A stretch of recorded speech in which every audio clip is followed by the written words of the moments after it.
All right. We are now here.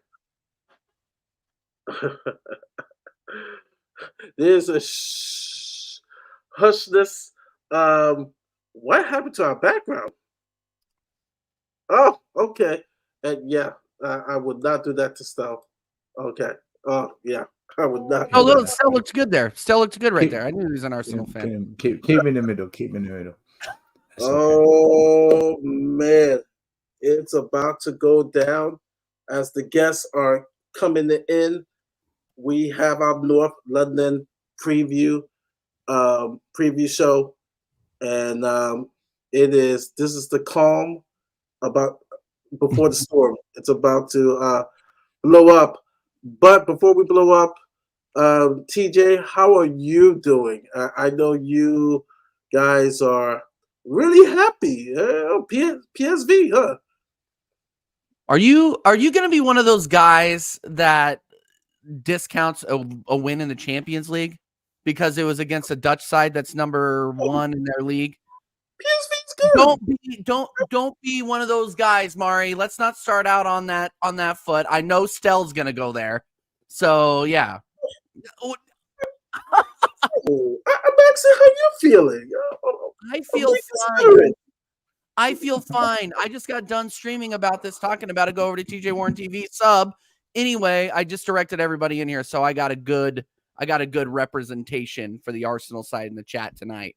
So how am I feeling though? Mari? I'm feeling good because we played against a team that was forced to play an open, non-low block, and we scored 4 on them. So I'm very excited. I'm very excited to see what we do against a team that plays open football like that. My guy, Jez. We're ready to go to war, Jez. But yeah, no, I'm feeling great. Mari. Thank you for asking. How are you? I'm doing fine. I had a great day at work and really counting the days like Christmas for Sunday is because it's going to be entertaining. Whatever the result is, it's going to be entertaining. It is the best time of the year. North London Derby, one of the, I say in the world, top 5 rivalries in all of sports. I would put El Clasico there, the Argentina Clasico, Boca versus River Plate, go Boca, hate River Plate. I would also put up there, I would put Lazio and Roma. That is crazy, delusional. Your life is in danger, type of a rivalry. The hate, the pure hate. Um, Marseille, PSG, I would put there. Very underrated, very deadly. North South France, I would also put there. But in England, right? People say, for me, people say United and Liverpool. Yes, successful. It's close. I've been to both cities, But when it's your same neighborhood, same backyard, North London, across the street. Well, Everton and Liverpool, I'll put there. But Tottenham and Arsenal, it doesn't get better than this in regards to of the rivalry. It's top 5 for me personally.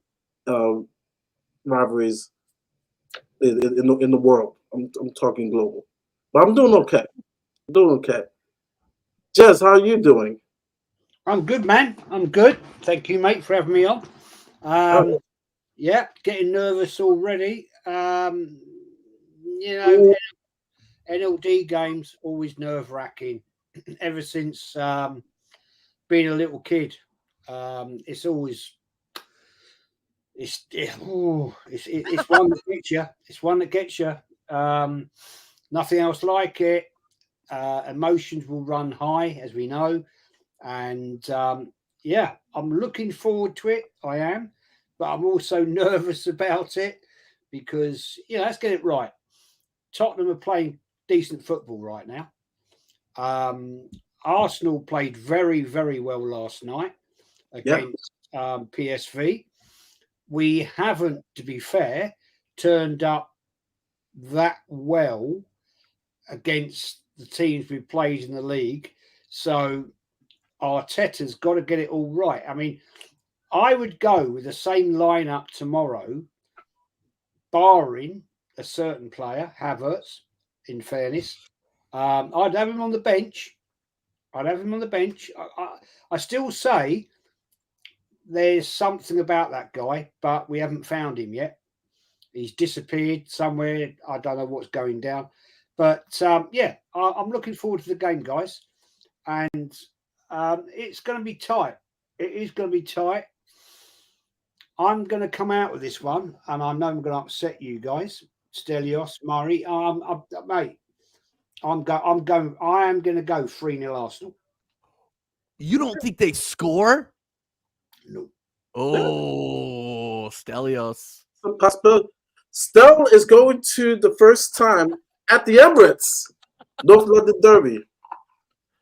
Listen, first of all, right? North London is lily white. The hat's out today. Yeah. Okay, let's have it right.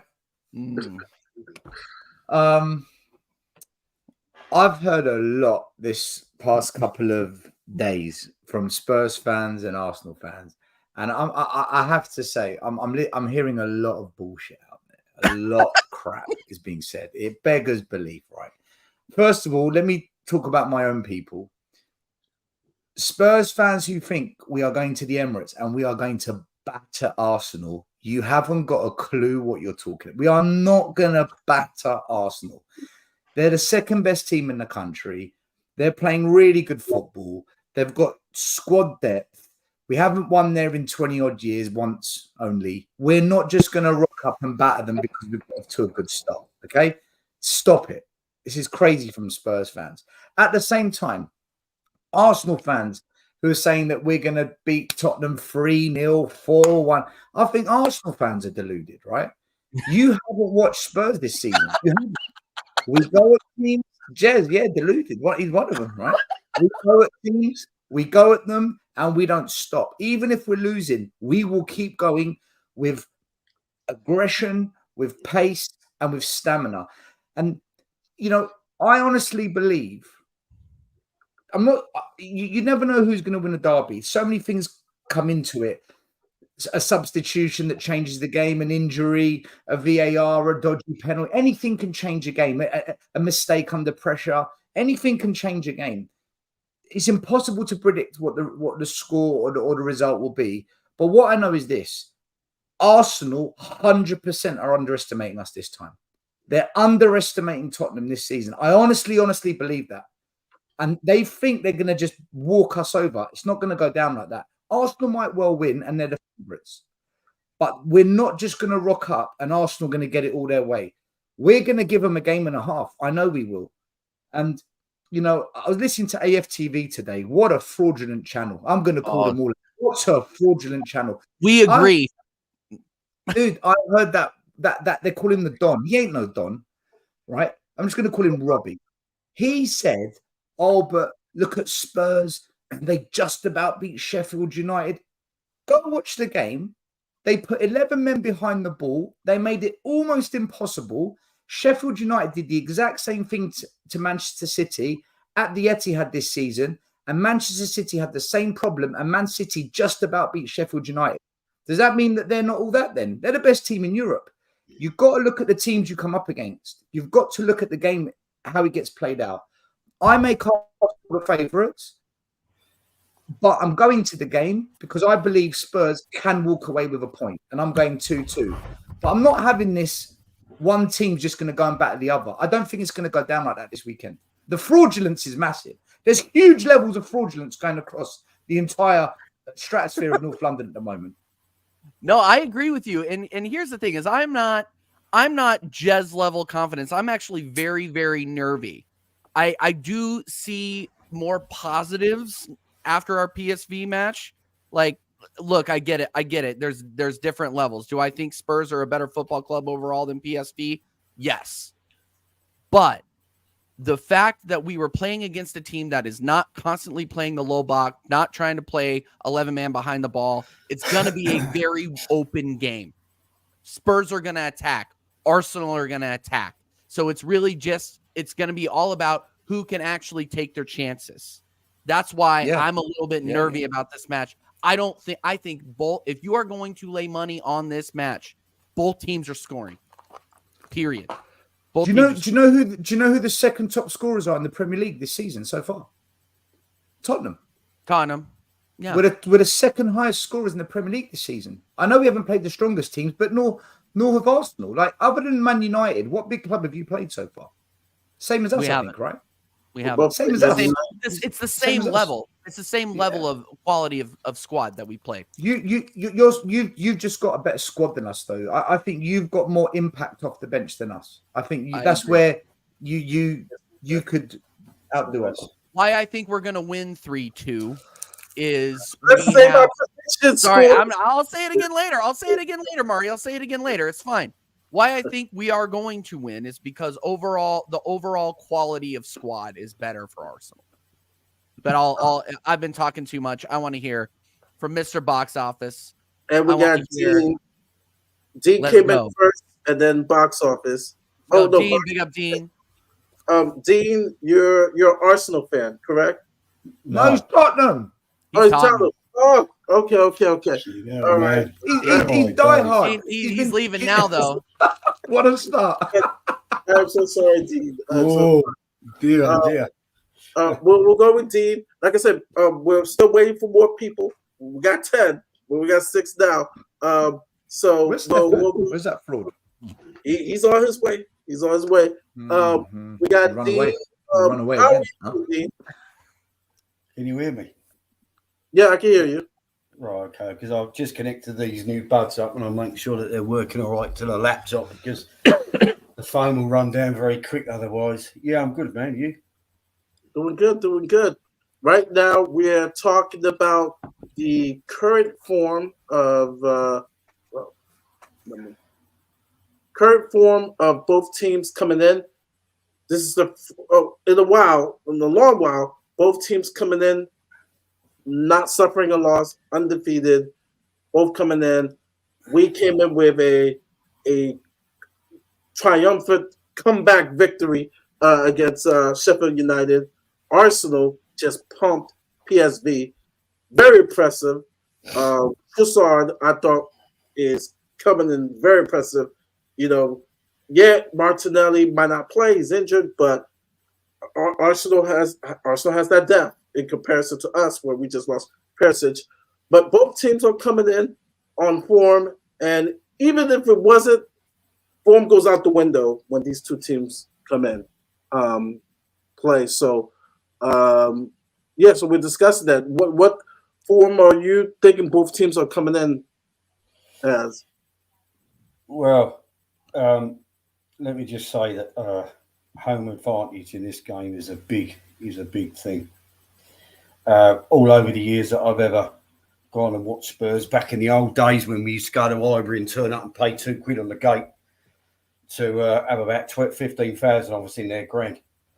It was never easy. It was always hard. I'm going back to days of Frank Stapleton and Graham Ricks and so forth and so forth. And when we used to have Mickey Hazard and Glenn Alderwood and stuff like that, it was never easy even then. So it's not going to be easy Sunday. I do get a little bit pissed off of hearing it. All the young kids from the other side keep rambling on how good they are and God knows what else, that they're going to absolutely tear us apart and all the rest of it. Just look at the Burnley game that Burnley pressed us. What happened in that game? We tore them apart. So it's the same for both sides. They've got home advantage, which I do believe is a big thing. Because you can't have so many away supporters as you used to have years ago. I mean, years ago, you'd have all one end of the ground and some of the seats. So it'd be a bit more level pegging with the supporter side of things. But nowadays, you only get a poxy 5% and that's all you get. So, which makes a big difference, I think, at an away game, especially a game like this anyway. I think it's probably the best chance we've had in a number of years to get some sort of result, whether it be just a draw or maybe a win. But I'm always a little bit pessimistic when we go there because we've had so many bad results over the years. And of course, they've only beat us once in I think it's 10 years at our ground. They won last year, didn't they? Before that, we beat them always at home. So it's a very much of a home winning sort of fixture, especially in the last sort of 10 years to 12 years time. But I've got some hope that we can do something there, of course, because with the football that we're playing and the way Ange has changed things. And, you know, they talk about their players, but we've got good players as well. I think our midfield is as good as theirs. Period. And I think our left back's better than Zinchenko anyway. I think It's the not saying doggy. much. We'll get to that. We'll definitely get to our. But I think, you know, like you say, you know, if I was going like Stell, I'd be buoyed up.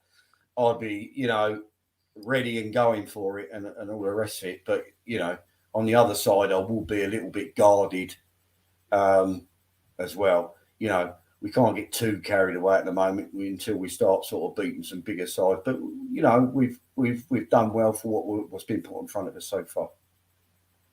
Okay. Box office. How are you feeling? How do you think both teams are coming in regards to form? Arsenal and yeah, I've been on the beach. Like some of these Tottenham fans that are flip-flops. But yeah, it's like, yeah, to be honest with you, I'm the most relaxed. I'm really relaxed, to be honest with you. Because I said already, it's too early.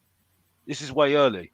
Like, for me, at the moment, I think we've got a good chance at least getting a draw out of this game because of the way we play. And I know that we're going to try and attack. Now, that's the main thing for me at the moment, this game, is that we keep to what we've been doing the last couple of games. You know what I mean? And that's it for me. On the rivalry, at the end of the day, it's a rivalry at the end of the day. At the end of the day, like, for me, it's always been long-term, you know, because the fact is, even if we beat Arsenal, like the last time we beat them, did Arsenal finish above us last time and win a trophy? Did they? I think they did, didn't they? You know what I mean? This is where Tottenham Hotspur need to make themselves known. You know, it's all good beating them in their backyard, but the fact is, the best way of making yourself known and getting yourselves showing your rivals what you're doing is winning trophies and showing something that they can't do, but that we can do. You know what I mean? And that's it. But on this game, I think we've got a good chance of attack. You know, getting at least a draw out this game, and that's it. I will say this though, and I've said it on somebody else's channel already. I am concerned if we do win this game. It'd be good to win the game, but I'll be concerned because I know what our fan base is going to be like. We're thinking we're going to win the league. Let's win the game That first. certainly won't be me. We all know what our fan base is like. You know what I mean? You know, Yeah, and that's it. You know what I mean? Win the game first. So Like, you're thinking what might happen if we win. That's how Mr. Box Office runs every single time. If you don't know, get to know. You know what I mean? One guy But like I said, it's like I said. Like I said, I love I said that it's a good attacking team. I still need convincing about Ange because, like I said, we all heard the news today because everyone was going over the top again.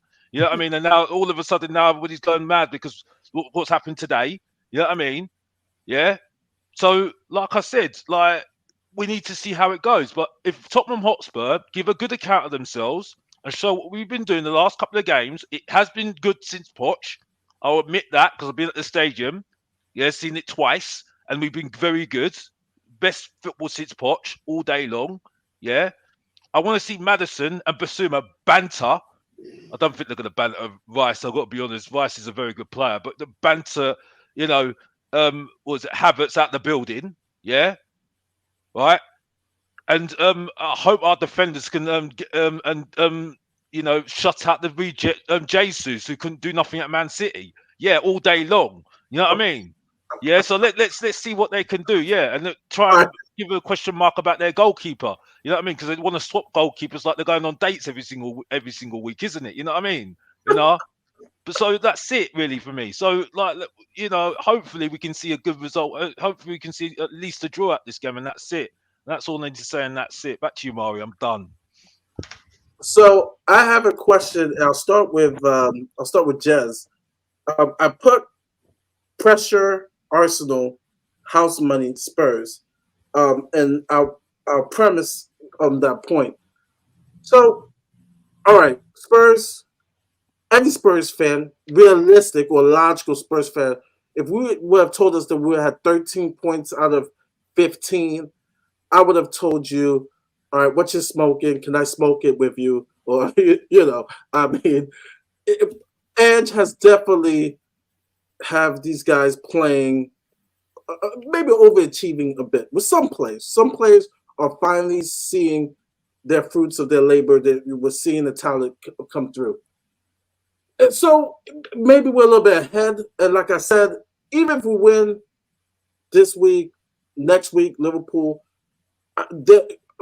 I'm not thinking the league title. There's no way. The depth, we just lost Perisic. If we lose Romero or Van de Ven, we're screwed. But Arsenal, right? This is it, right? This is it. This is the year. They have to win trophies, let alone win the league or get extremely close winning the league. Now that Manchester City, right, the only year that they lost was when Liverpool was off to the gates. If City wins, and let's just say Arsenal drop points, is there pressure to keep up with City? Because City, yes, they lost Kevin De Bruyne, but Alvarez has been amazing. Playing two strikers, two forwards up top has worked wonders for City. Is there pressure on Arsenal that they need this game more and like they need to get the 3 points because they have to stay neck and neck with City? Is it more pressure on Arsenal and house money for Spurs? Absolutely. Arsenal have to challenge the best. I mean, we have to remember Arsenal are, Manchester City right now are a fantastic football club. None of us can deny that. And they're very, very, very difficult to compete with. But we have to remember Arsenal Football Club, the third, fourth biggest football club in English football history. So we need to actually compete.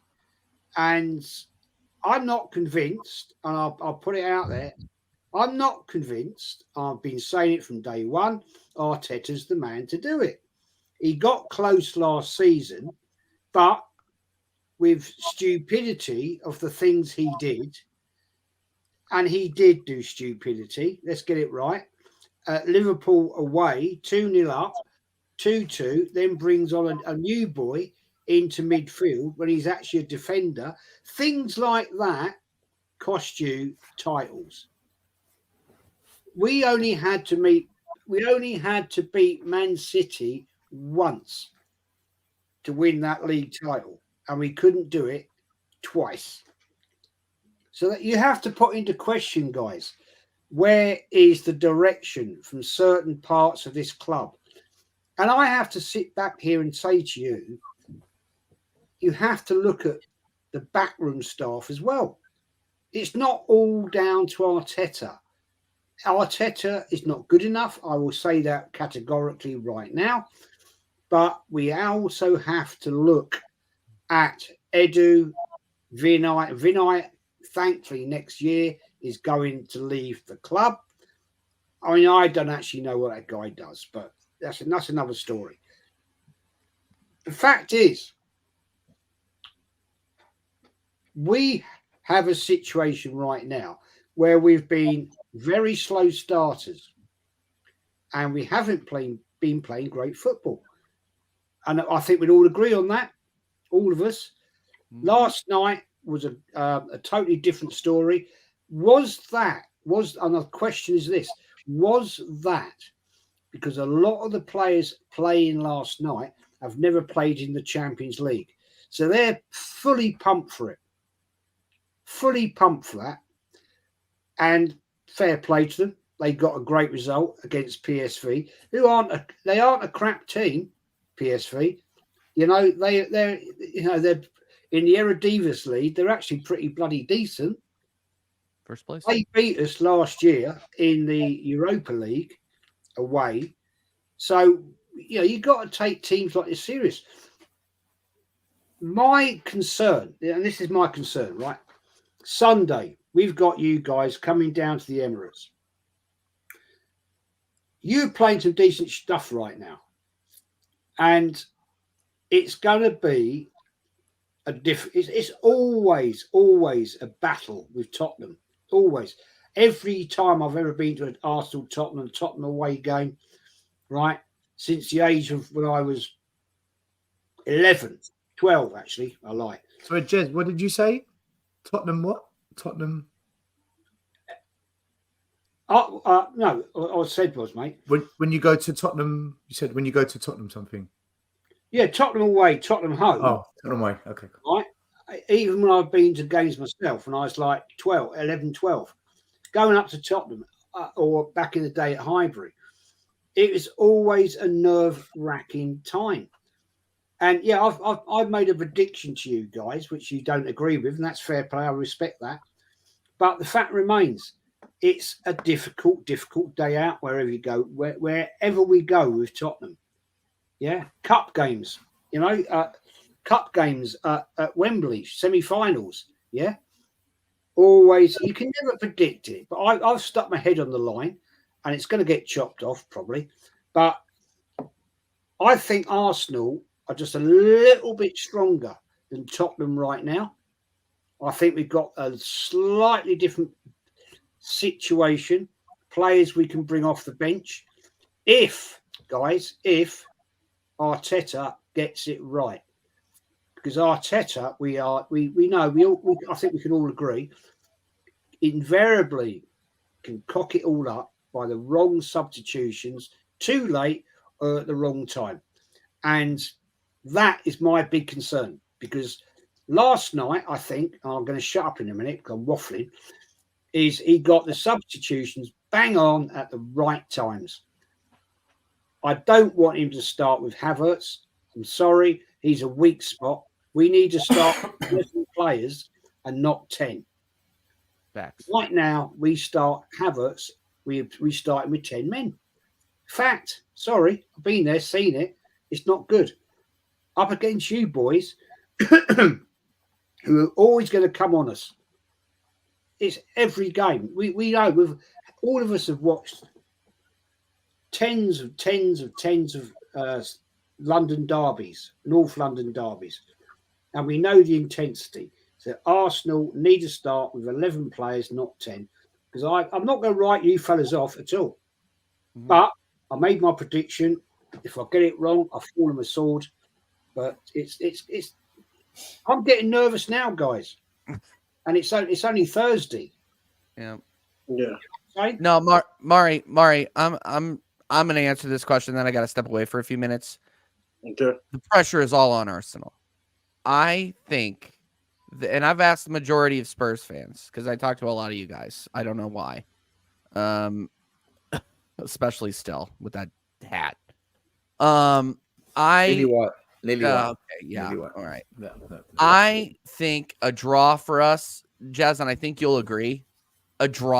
Us drawing this match is as bad as a loss. In terms of the pressure that is on Arsenal to perform. The pressure from our fan base and the delusion on you see it on some of the fan channels. You see it on Twitter. You see it in the stands at the Emirates that we are just going to go in here and keep up with Man City. The players feel that. So, and on the opposite end, you have Spurs who were expecting to finish mid-table and have come out firing and would gladly take a draw. Like, Stel, if you went to the Emirates if you could just fast forward, and would you take a draw right now? We've got nothing to lose. So, yes. See? We've Exactly. got nothing to lose. We're going in there. Spurs are going in there fearless. Spurs have got nothing to lose. Ange has got a free hit this season. The players have got a free hit in the big games. The only thing Spurs can't do, TJ, is they can't go and ghost and just let Arsenal walk over them. If we don't show up, that will put a massive downer on our season. Pull your pants down. Yes. Yeah, basically get our We passport. can't. But from a fan perspective, like if we lost 3-2, 4-2, but we threw the kitchen sink at it, Spurs fans will walk away saying, "Do you know what? We're going in the right direction." Yeah. If we get a draw or a win, my God, I think you lot are going to feel it a lot because there's a lot of like you said, there's a lot of pressure weighing down on your club this season. If we get a draw, mate, we take that all day long, 100%, 100%. Yeah. So yeah, that's my answer, is that the pressure is obviously on Arsenal, and Spurs are playing with house money. I am very nervous about this match. I think it's going to be, like I've said already, it's going to be wide open, and there's going to be a lot of scoring. So I'm nervous. That's my answer, Mari, and I got to step away for a few minutes. But yeah, I am sweating just a tad, just a little bit. Okay. We'll see. Murray, can I add, right? You see Arsenal last night. They were like really, really good. Like it could have been 6-7-0. It really could have, right? They were really, really good. But the thing is, and I've seen this happen in football so many times, especially with us. When you have a fantastic performance, very rarely do you see that same performance the next game. Yeah. It never works like that. You never get like a 10 out of 10, a 10 out of 10, a 10 out of 10 performance back to back to back. I'm sure they'll give us an 8 or 9 out of 10, but they're not going to have that wow against in the next game. I don't see that. That was a great game for them, but to repeat that, even Man City don't repeat that every week. Yeah. TJ would have lost. Bring your fan base down to earth. I don't know. Ask them. I remember a team that did. The Invincibles. Week in, week out. Yeah, but Jez, you drew 10 games that season. You didn't blow teams away. You drew a lot of games that year. Yeah, we did. But the fact remains, but that proves my point, though. When you compare last night's performance against PSV, where you completely wiped the floor clean with them, I mean, you took them to the motherland and back. That's not the same as drawing 1-1 away to Bolton just to keep an invincible record. The PSV performance was, you could argue it was a 10 out of 10 performance by Arsenal. Drawing a game is not the same, though, is it? Yeah, but don't you remember that Arsenal went 19 games win? Yeah, you did. You did. It can happen. I'm not saying it's going to. Respect to you. I'm not saying it's going to because I don't believe it will. That's fair play. Good comment. But I just think that this win last night may kick them on a little bit. This may be the thing that they needed. Kick up the arse, if you want to call it that. But could you also, on the flip side, not say the last minute equaliser and winner by Tottenham could kick them on to believe that they can get results even when they're up against it. I think both teams go into this game with a lot of positive energy. I think both teams are going into this game with, they believe they can do it. I think both teams believe they can win this game tomorrow or on Sunday. I totally agree with you. Both Arsenal and Tottenham are in a situation right now where I think they're, what's the term I'm looking for? They're fluctuating. Is that the right term? Is the fact that they need something to kick them on in the league. You know what I'm saying? And this really could be the opportunity for both teams. I mean, if you guys come down the Emirates and get a win, right? I'm not going to put it past you right now. The only thing I'm going to say is you've got a very good goalkeeper that's jumped in. But if you guys jump in and get a win down the Emirates, that's going to kick you boys on massively. Massively. And obviously I'm going to be very peed off if you do, but it's a massive game for both teams. Fact. End of story. I mean, we've all of us here have got to agree with that. It's I think if we win this game, it'll be a massive boost because it begins to it might begin to silence critics who say, but you haven't played anyone good yet. Whereas if we lose, we'll be gutted because it's a North London derby, but we'll crack on. Whereas I think if you guys lose, I think it's more of a psychological blow to you than us. Only because you're further down the line in your project and now you're expecting big things. Whereas we've started from scratch again. We've lost our best player, Kane. We've had to rebuild the defense and the goalie. We don't have a bench. We're we are where you were 3 years ago, except we're doing better at the beginning of it. Totally agree with that. Great comment. Great comment. I can't disagree with you. Dean, do you agree with the term the pressures on Arsenal and for us Spurs? Is it just really house money? We don't have huge The expectations. pressure's more on them because they're at home, pure and simple, and they're obviously further down their project than what we are. But I'll go back to say that home advantage is a big thing in this game, and I don't care what anybody says it is. You only have to look at the results over the past 10 years. We've gone there and sometimes never bloody turned up. And I find this game very, very hard to watch at home on the TV because I'm wearing the bloody carpet out. Half the time I can't watch it. It drives me insane. And I'm not a good person watching on TV, let alone in the stadium. I get bloody obnoxious indoors and stuff like that, which I don't want to do in front of the little one as well. So you know what I mean, because he gets scared of me, start shouting and all the rest of it. So I probably won't even watch the game Sunday. I'll be listening to it, but especially if we're the first 15 minutes, I think if we can start off as a good performance, steady the game up, and then take it from there. But if we end up going down 2-0 down in 15 minutes, we're bloody up against it like we've done in the past. And also when they've come down to our drum and, they've been the same. So it's I don't find it an easy game to watch. I don't find it easy to go and watch either. And I'm certainly not delusional about that because we've had such a great start and you've got some certain fans that are getting so bloody excited. And don't get me wrong, like I said, it's all great and all the rest of it, but it's 38 games, man. It's 38 games. Yeah. If we go there and get a draw, I'll be happy as pig in shit.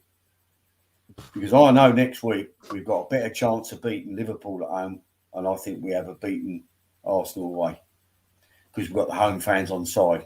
And that stadium is going to be raucous next week. Raucous. Yeah. So, yeah, the pressure is on them more than us. Like Stel said, we've probably got a bit of a free hit this year. Do you know what I mean? I'm just happy we've got Ange Postecoglou managing us for this game because he's a calm head. And do you know what?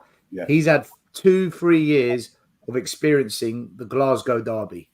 Yeah. He's taken Celtic into Ibrox 3-4 times. He'll walk with into no away fans, by the way. But no, he won't get caught up by the moment. Our players might, the young players might. You never know. Dogie might feel it. Maybe Mickey van der Ven will, because we've only got 2 players that have played in the North London derby in that starting 11 now. So just maybe, the occasion gets to a couple of our players, but it won't get to our manager. It won't get to the manager. No. Before I go to the box office, I'm going to do this because we're still waiting for DJ Anthony to jump on. And to be fair, because we got to spice things up, I'm going to post the link onto the chat. Oh, any God. of you gooners, or that is on the chat that wants to jump on, I will let you in. I will have you jump on. I'm going to post the link and have you jump on. That includes Zaffer, Mr. Post Office, any of you Arsenal fans could jump right in. I'm gonna post the link. Big up to Fran, who was here last week. DJ, where are you? You're supposed to come on. Just got in. Okay, just got in. He's coming in. I'll take one gooner to jump on in because we're definitely going to spice it up. I think once we get to the, and I saw Will being like, "Oh yeah, this is too calm." I think once we get into the combined 11, it's gonna get a little, yeah. a little frosty here. I was waiting for Stephen to come in. He is coming, but he's just running. Oh late. Wow! I just want to say how impressed I've been with. I mean, I'm pretty impressed with a lot of them, but the young lad at Doggy, I've been so impressed by him at left back for us. Although there's not a lot been said by a lot of supporters, maybe more about Maddison and Bissouma and that, but I've been really impressed with a Doggy. Really impressed.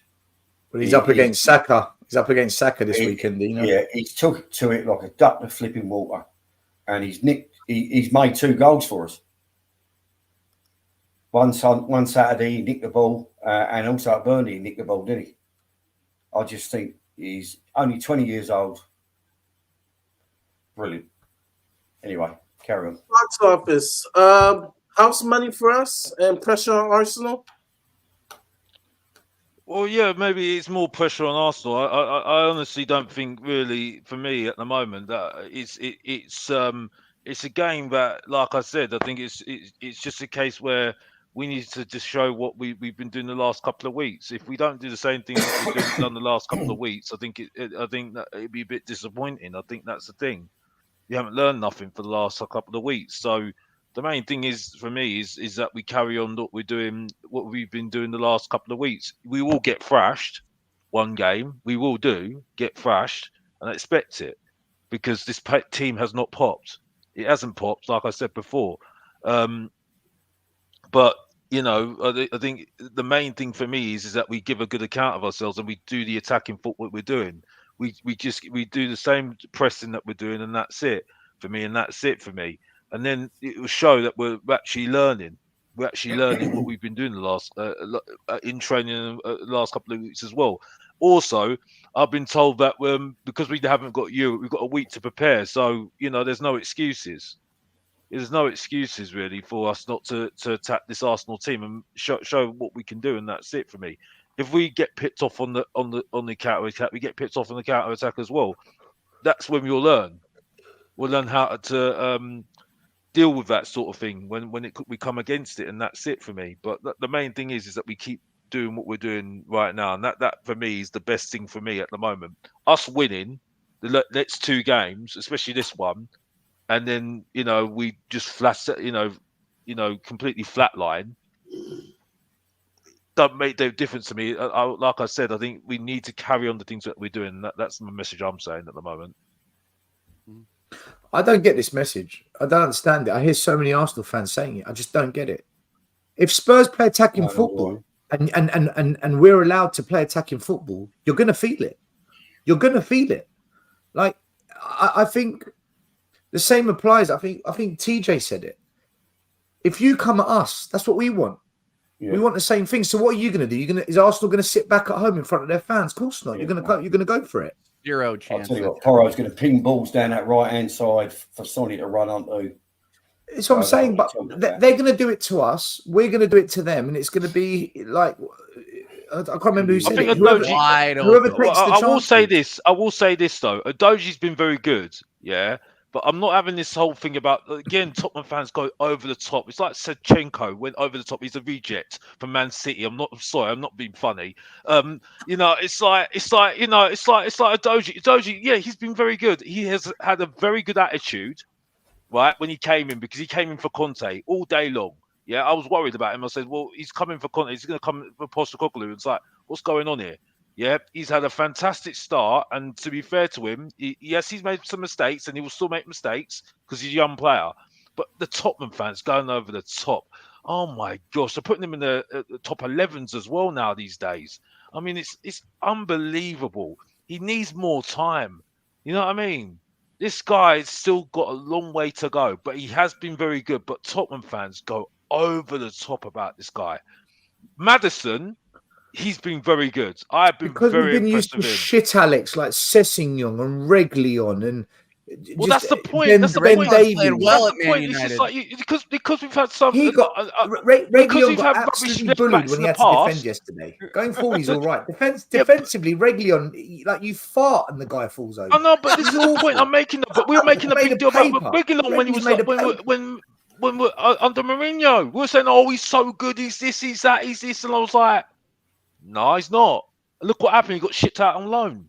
Reggie going forward. This is Reggie again. going forward is a good player. You have to see defensively, these though. players long term. I'm sorry. I'm sorry. Some of these fans play too much FIFA.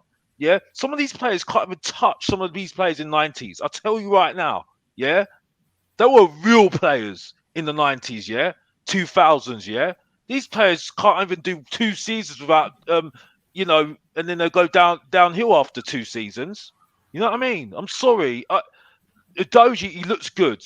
He looks very good, and he has been very good. I'll admit that right now. I've seen it. I've seen it at the stadium, so I can't say that I'm not going to say that he's bad. Yeah, but the amount of rubbish I've heard about this guy saying he's the best left back in the world. Oh, he's going to do this. He's going to do that.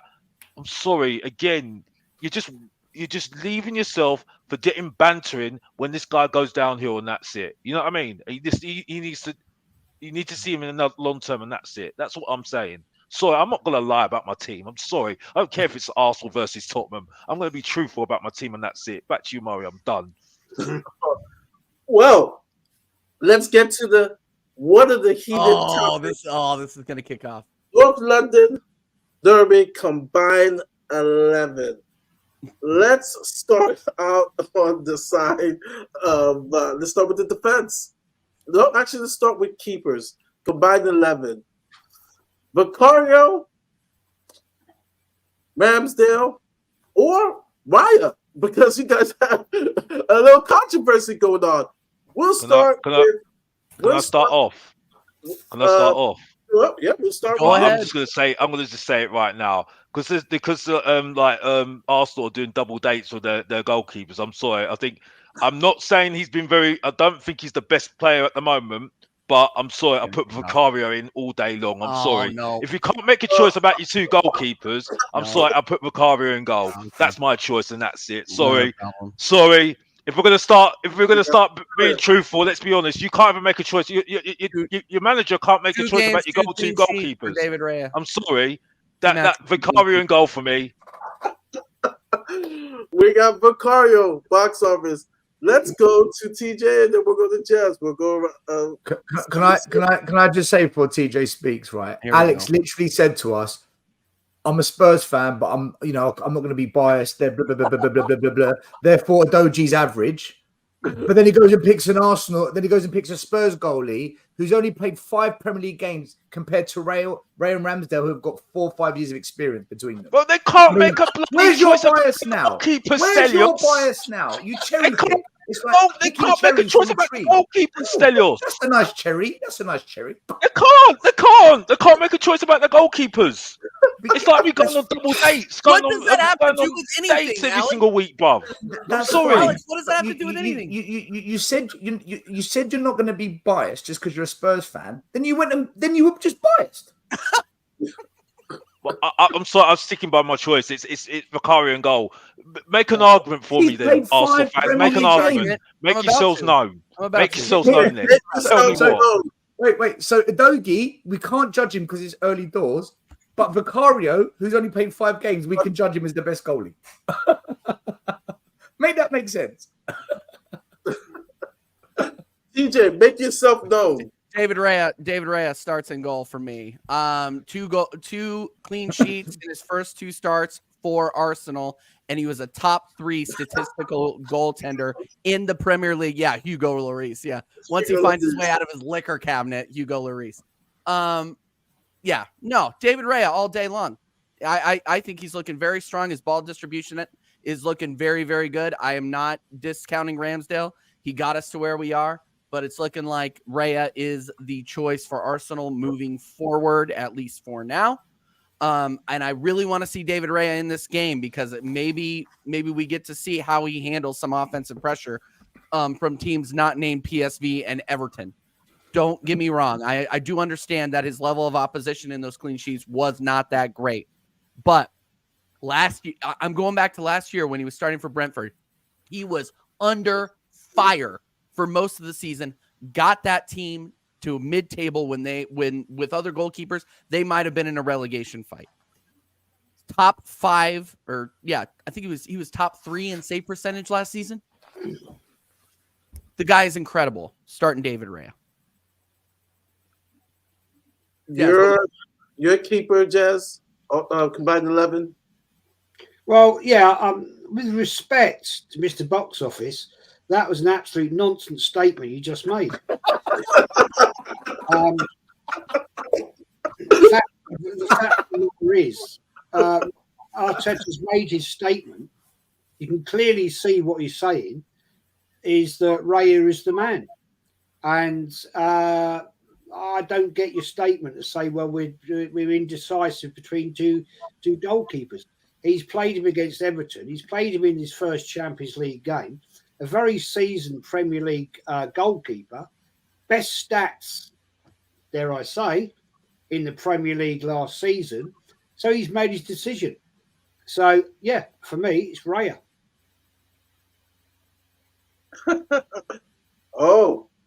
According to SofaScore, Vicario is higher than Ramsdale. What about Raya? Well, we're talking about Raya. We're not talking about I don't talk waffle because I'm sorry. As far as I'm concerned, I mean, as far as I'm concerned, why is Buffon saying that Vicario is got because that's his Italian brother. Yeah, but I'm sorry, but it's not me saying it. It's the best goalkeeper in the Italian league as far as I'm concerned saying it. So, you know what I mean? So, and it's the best shot stopper I've been told as well. So, Jose Mourinho, be good with your feet, but at the end of the day, it's about saving it. It's stopping the balls going in the back of your net, and that's it. And as far as I'm concerned, Vicario is better than was it Raya all day long. And that's it. And look how much money we have to spend for him. You know what I mean, Alex? I can't believe I'm saying that because I'm actually picking up Prodigy as well. By the way, I can't believe I'm saying that. Cooking. Buffon bigged up Vicario. Yet Jose Mourinho, one of the greatest managers of all time, he said that Oliver Skip will be our captain one day. I don't listen to anyone. Dean. You're a keeper. What are you judging it on? 5 years, 5 games? What? This season. I'll take Vicario. Okay. I am. I'm taking it. Okay. I think he's been great. Vicario. Okay. If you're taking it just on 5 games, how many games has Raya played? 1 in the league, 1 in the Champions League, 2 clean sheets. There you go. Hang about. Are we choosing 5 games or 5 years? I'm not going off of 5 games. You got to go. He played 2 seasons for Brentford. Yeah, I know he has. I'm not talking about that. I haven't been married for 2 years as well. Is that how you choosing from the games we've played this year or previously? You have to choose it from his record. Here comes the fight. You have to choose it from his record. And the fact of the matter remains that last season he had the best stats of any goalkeeper in the Premier League. Yes, he did. Right, but, there you go. So that's enough. If that's what we're doing. Yeah. For Brentford. By the way, for Brentford. I'm sorry. I'm done with his trying to be. Oh yeah. Great. He was great for Brentford. Brentford, yes, right for Brentford, a mid-table team. So I'm sorry. As far as I'm concerned, if you're talking about this season, Vicario for me should be in goal. Yeah, you can't make a choice about your 2 goalkeepers. You only started making a choice about your goalkeeper right now because now it's now your man. Yeah, I bet Raya will make a big mistake against us on Sunday. I bet you all day long. I know. Yeah. Right, you can hold me to that because I've been holding a lot of things these days. You know what I mean?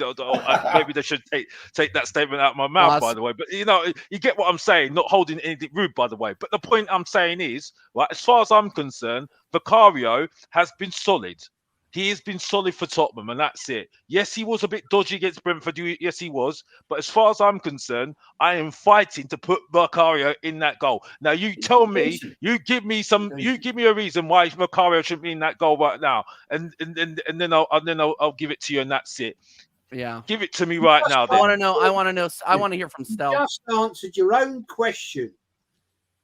You just answered your own question, right?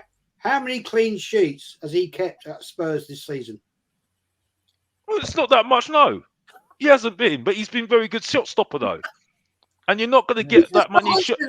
No, but the point is, though, no, because Raya has done nothing for Arsenal. He's done absolutely nothing for Arsenal. Let's be honest here. They played Everton and they played PSV. What did he do against them two? What did he do? He commanded. What did he do? 2 clean sheets. Yeah, because he's got good defense against him. He's got good defense. He's got Saliba and he's got Gabriel. He didn't have a good defense last season at Brentford, and he was the top goalie statistically, was taking shots for Brentford, right and for center. Arsenal, for Brentford. I know, Alex. For Brentford, not for Arsenal. The fact that he was defending and taking that amount of shots and having that save percentage, top of the Premier League, and you guys aren't going to give him his flowers for that? Really? He had a worse team in front. He had the worst defense at Brentford, right? And had the top statistics in the Premier League as a shot stopper and all round. And you telling me that he's better than Vicario? Really? Yeah, I think so. I'm saying it on this season. This season, he's only played 2 games. Judge however you want. So you pick Vicario. Dean picks Vicario. Let's move. Let's keep moving. Otherwise, we're going to be here until the cows come home. Stel's going to fall asleep first. Yeah. Crack on. Stel, what do you think? Should I just say Vicario? Yeah, no. I know you don't believe that though. That's why I'm not. That's why I'm. I'll tell you. Look, for me, it's between Vicario and Raya. Everyone else is out the equation. Yeah, 100% is out of the equation. I think. Look, this season, right? Dean's got a point, and so's Alex, in the sense that Vicario's played 5 games and we're second in the league, and he's the goalie. So based on that, you would say Vicario, but we wanted to buy Raya. The reason we didn't is because we didn't want to pay the amount of money that Brentford were asking. So that has to weigh in on this. Look, if I was to pick a goalie for my best 11, I probably would pick Raya. But I have to say, Vicario this year has been very, very, very good. So if Vicario was the goalie, it wouldn't bother me. But if I had to pick one for my best 11, I would pick Raya. Only just, though. Only just. That's the debate. People are saying, do they want overall form or current form? Isn't the combined 11 usually like current form? Isn't it current form or is it overall form? Well, if you're arguing current form, we have a goalie with 2 clean sheets in the combined 11. The thing is, you can't compare Murray on current form because Raya's played 2 games, Vicario's played 5. It's not a fair comparison, is it? Yeah, how do you compare that? And I want to get into the back line because I think I can move a little bit more on the back line in terms of combined 11 on current form. Let me get my keeper. Okay. Listen. I will say this right now. I'll give you Raya. They're all there. Because at the end of the day, there's 15 minutes. At the end of the day, I can wing it how much I want about this goalkeeper. Because at the end of the day, he's only had 5 games and that's it. And Raya has played at Brentford. But to be fair to you, I'll give you Raya. Okay, let's move on for the love of God. All right, left back or right back? Or we're going left or going left? Right? Let's go left. All right, TJ, you start off. Left back. Udoji. Okay. Who's Arsenal's left back? Zinchenko. So we had Timber, and I would have argued for Timber, but Timber got injured, and I think Timber was starting very, very well at left back. I'm not a big Zinchenko fan. I never have been. He is a center midfielder that's playing left back. So that's why Udoji has impressed me a lot as a natural left back. He's come out on fire. Udoji is very, very good. Yeah, and I know the Gooners in the chat are going to disagree with me, but have you watched this kid play? He's very good. So I will give. Other people Udogie. talk about Udogie. So yeah, I will concede Udogie. Don't you agree? Yes. Udogie, yeah. I have to say that because we've lost Tierney, my view at the time, best left back in the league. We've lost Kieran Tierney. We've lost Jurriën Timber through stupidity by the management. I don't like Zinchenko playing there because he goes inverted all over the bloody park. And he will start there, guys, against you boys on Sunday, and he will expose us down the left wing. Fact. So, yeah, Udogie all day for me. All day. Dean. Udogie. That's easy. Easy. Stel. Udogie. Okay. Box office. Udogie. This guy, get out of here. Cancel him. Cancel this guy. What am I going to move from this? What am I going to move? I'm going to move. I've got to move to stay. I've got to stick with this guy. You know what I mean? I can't do this. His I time. can't do this. I He's actually been can't very do this. impressive. Udogie. Okay, so that was a unanimous one. All right, we're going to left center back. TJ. Saliba. Okay. Jez. Right centre midfielder.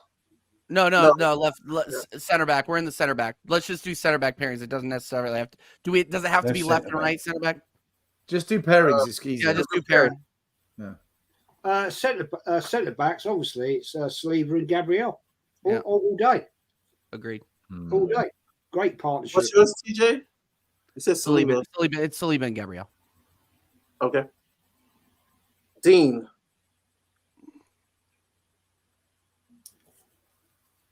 That's really difficult that one. I mean, we can split them up if somebody has an argument for one or the other.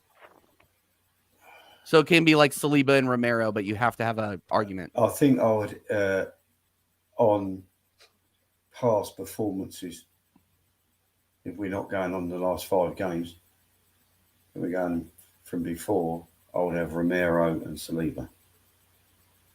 But if it's just on this year, I would have Van der Ven and Romero. But fair play, Saliba and Romero. Good call. Saliba, 100%. Here we go. Here it comes. I'm about to. I just think if Eric Dyer just gets a chance, Leave it out. You have a laugh. I just think that there's something there that we can. No, of course not. He's fucking shit. I think. Do you know what?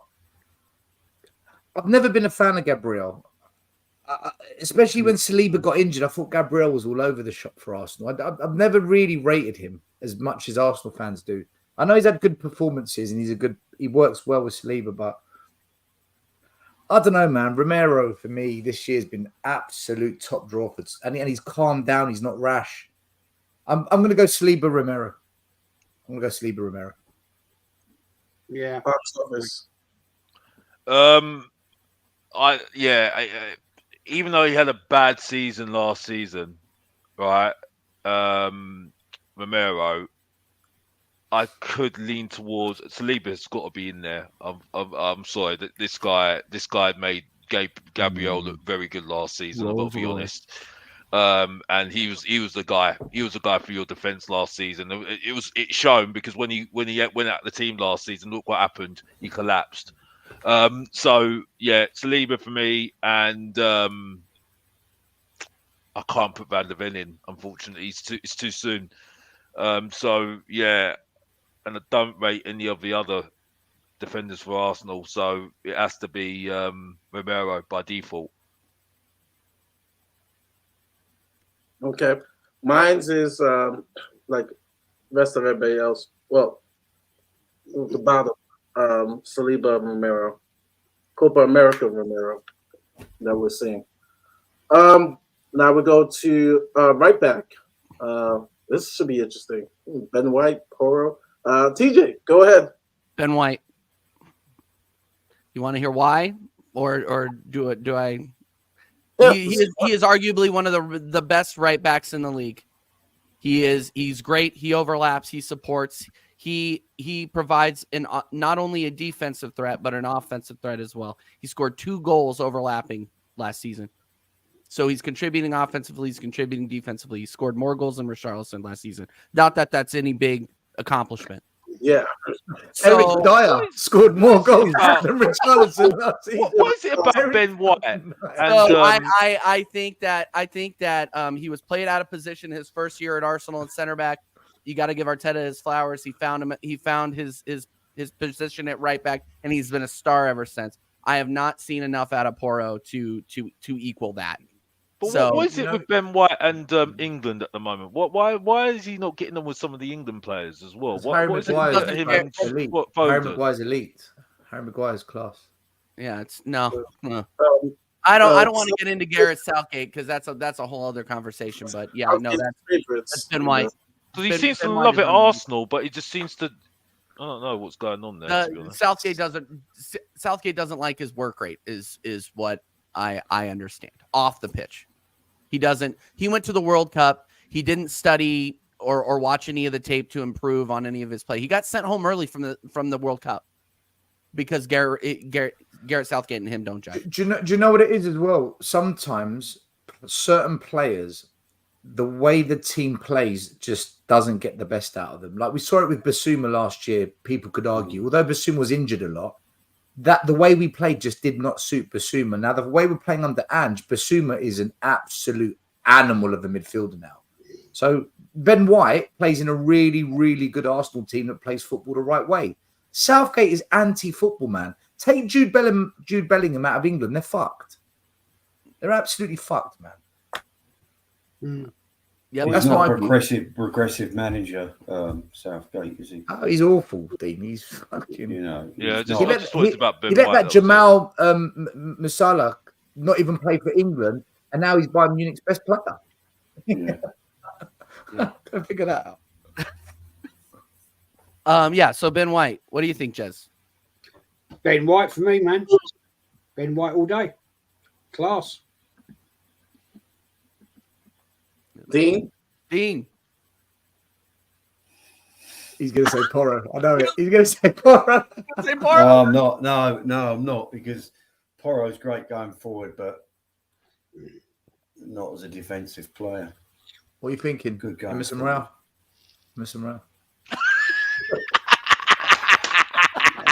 He's not Yeah, playing, but sorry. He's not playing, is he?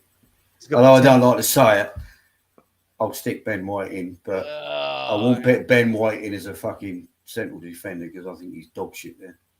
The options are not great, to be honest with you. No, they're not. No. Not great for you. So, if we're picking on going forward, I'd pick Poro, but if we're picking as a defensive back, I'll pick Ben White. Begrudgingly.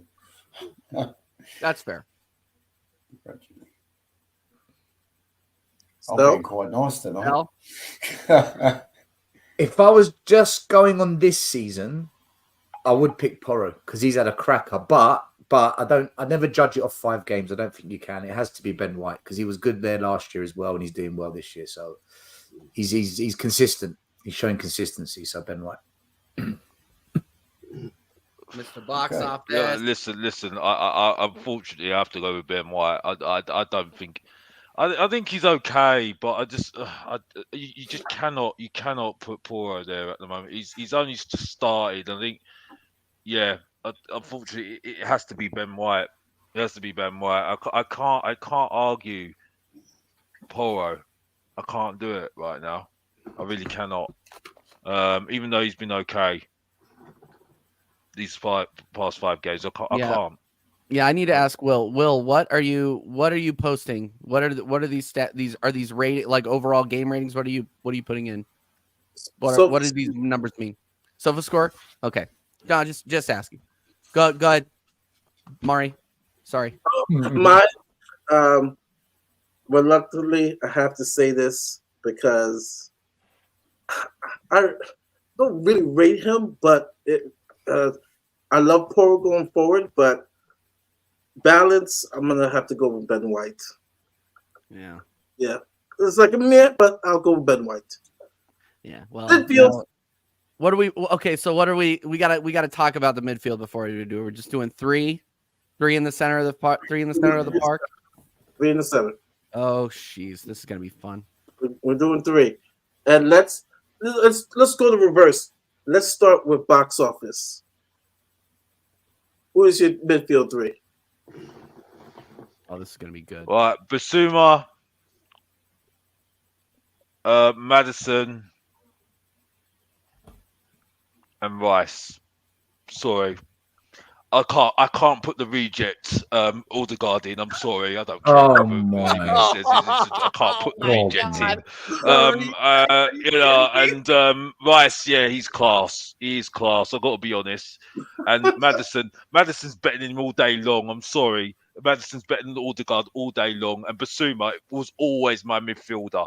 Always my midfielder. Partey can't even get off the injury table. I'm sorry, and that's it. You know, they did a song about we like to party. We like to party. Shut the hell up, please. AFTV. Bissouma, It's those AFTV frauds again. practice this guy every single day. I'm sorry. I fucking love that. I love that, Alex. It's fucking great. Still, you're in midfield. Quality. All right. I just want to say I am going to put 2 Spurs players in my midfield, but that's only because, well, one is because I think it's correct, but also in the front 3, I've got 2 Arsenal players. So I am going to balance this out. I'm not just going to be heavy on Tottenham. I just think Bissouma and Maddison this year have been sensational, man. They've been every game they run it. They've been wow, like really wow. And Maddison's much better than what I thought. I didn't realize he had that dribbling capability. He's really, really impressed me. Bissouma, we knew he was good, but he's now showing the player that we bought. So, but I have to say, man, Odegaard's been sensational for Arsenal this season. Anyone that can't just put some fucking respect on Odegaard's name, dude. Yeah. Go watch Odegaard when he was a young player at Madrid. This is kind of what he was showing. Madrid have fucked it letting him go. They've absolutely fucked it massively. For me, it's Bissouma, Maddison, and Odegaard. They're my front. They're my midfield 3. Dean? Bissouma, Maddison, Odegaard. Oh, okay. Simple. That's good. Oh, that's a good 3. Very, very good 3. There's a good case to be made for that too, I think. Odegaard, Maddison. It was close to either that or Rice, so Yeah. Jez, you're mid 3. Maddison all day, wanted him at Arsenal all the time. We just didn't do the damage to get him, which I think was nonsensical. For what you guys paid for him was peanuts for an absolute class player. Yeah, Maddison, Odegaard, and Rice. I think Odegaard is starting to come into his own. And let's get it right. Let's be fair. I was one of the people that thought, nah, this guy's never going to do it. But right now, as you've just made a great comment, look at what he was doing at Real Madrid as a kid. It's now coming into fruition. And I think this guy is going to go on to be greatness and respect. He scores class goals. You can't deny it. Every goal he scores is class. And yeah, so that's my Maddison, Odegaard, and Rice. There you go. I agree with Jez and don't lose people. Arsenal fans in the chat, don't get all poopy pants because I didn't pick Rice. Okay, Rice has played above average for throughout the season, right? But Odegaard has put in absolute matches. In my opinion, the reason we beat Everton, he had I know people don't like it, but he had the pre-assist. He had the pre-assist for the goal against Everton to Leo Trossard's goal. He played an absolute worldie of a game against PSV, even though that's not in the league, but still. So based off current form, Odegaard has to get in there. Madison, for all those reasons, unbelievable player. Unbelievable player. We are going to rue the day that we did not get James Madison in here. Instead, we got a freaking $65 million German scarecrow, but we're not going to get into that. Yeah, so Odegaard, Madison, and Odegaard, Madison. Before Warren, DTJ, before you make up your mind, can I just show you all something, right? This is why I went with Bissouma over Rice. Let me give mine. It's actually Alexander Hilton. I was because Jez just changed my mind. And put Odegaard and Madison. Odegaard, Madison, and Bissouma. I was gonna say Bissouma, and that hurts to say, but let me show. No, you're right. Let me show you something. Right? Let me show you something. This is Bissouma and Rice this season, roughly playing 500 minutes of football each, roughly 5 games. By every metric, Bissouma has outperformed Rice. Rice only edges Bissouma in progressive pass. Everything else, key passes, forward passes, carrying the ball, defensive actions, one-on-one duels. Bissouma has outperformed Declan Rice this season. That's why I put him in over Rice.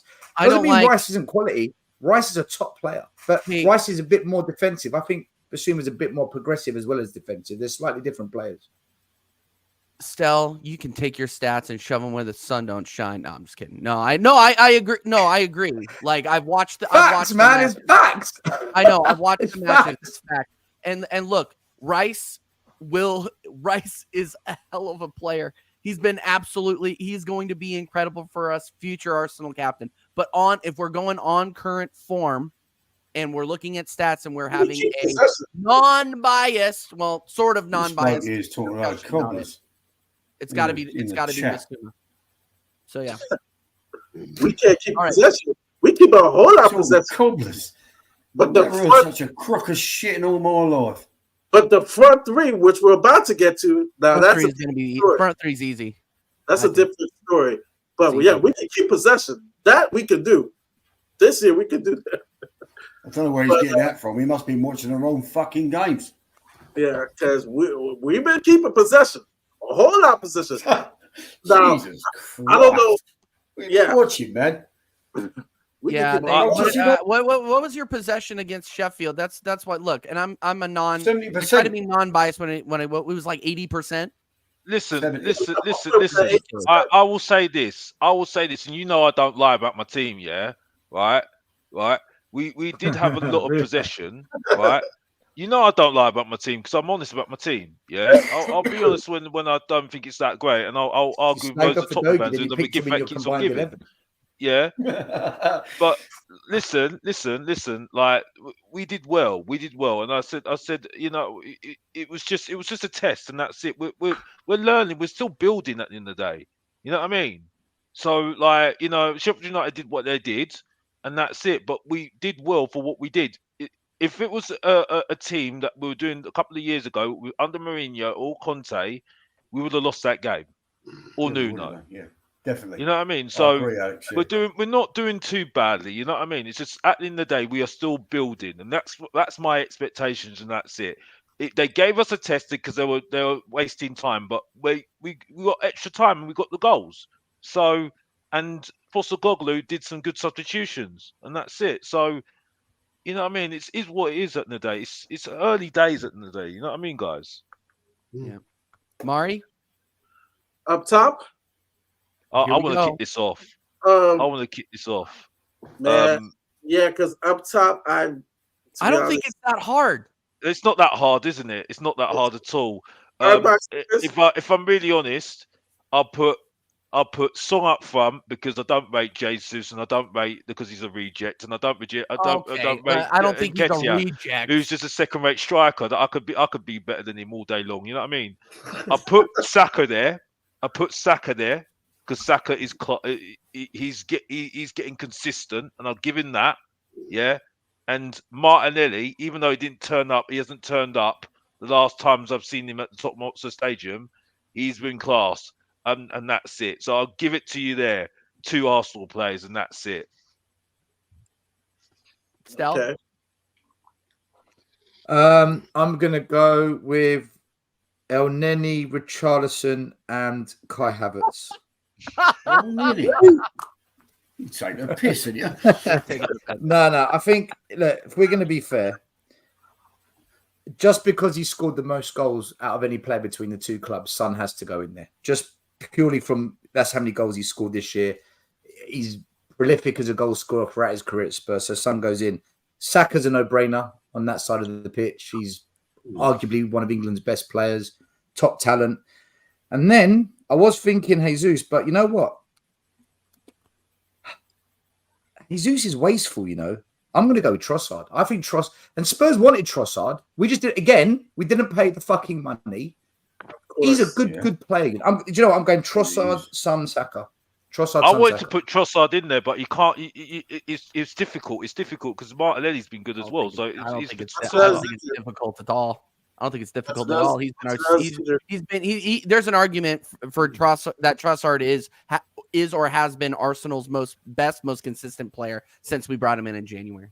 Yeah, absolutely. It's a difficult one. It's a very difficult one, but it's 2 Arsenal players in there all day long. So I'm sorry, Kulusevski's been awful, and Solomon's just started. And to be honest, he's not been awful. I just think the Arsenal. I don't think he's been awful, Alex. I just think the Arsenal players have been more effective this season. Yeah, Arsenal players have just been more effective. That's all. You know. Yeah. Trossard. Yeah. Anyway, that's my 3. All right, Dean. Saka, Son, Trossard. Jezzer. I would pick Trossard all day long anyway because we should have bought him. But Levy was too tight-fisted. Yeah. Class. Jez. Yeah, it's got to be all day Son. That guy's absolutely levels. Class. Martinelli, no, he's 2 in and out for me. And the fact he's out now injured anyway, so he doesn't come into the equation. All day long, we've got to have in there Saka and Trossard. Trossard, I think, is our most gifted player actually at the club right now. As we speak, I think he's absolute class. So it's Son, Trossard, and Saka. This is actually a good post. Doesn't come on worst 11 would be that would actually be hilarious if we did that. Would be a worse But Charleston together. Oh my god, the worst 11. Yeah, no, whole back line and goalie of Tottenham. Yeah, it's easy. It's easy. And I was even crying out for you. Like I was even saying, if you guys were smart, you know, put Son as your number 9 and watch him cook. That guy is. I cannot stand Heung-min Son. He's such a nice kid, and he's a baller. And Son at number 9. Even though I do rate Jesus. Jesus is my number 9 at Arsenal, but you're comparing statistics. He has been absolute levels.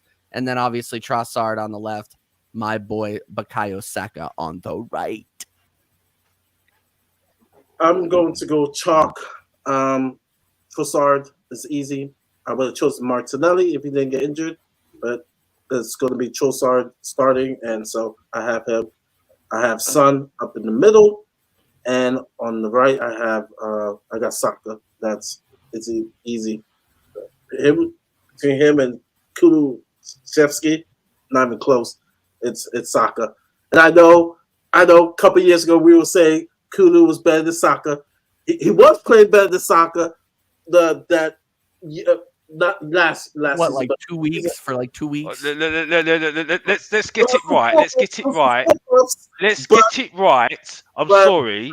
The reject from Juventus only had 5 minutes. At 5 minutes. Yeah. Look what's happened. Yeah. It was embarrassing that all Tottenham fans were saying, "Oh, he's the best since sliced bread." Look who's the best right now, bruv. Saka's looking in his rearview mirror on him now. You know what I mean? I'm sorry. Yeah, I don't care. I don't care. I'm not bigging up Arsenal just for Arsenal's sake, yeah. Because I'm sorry, I'm just being honest, and that's it. I'm sorry, yeah.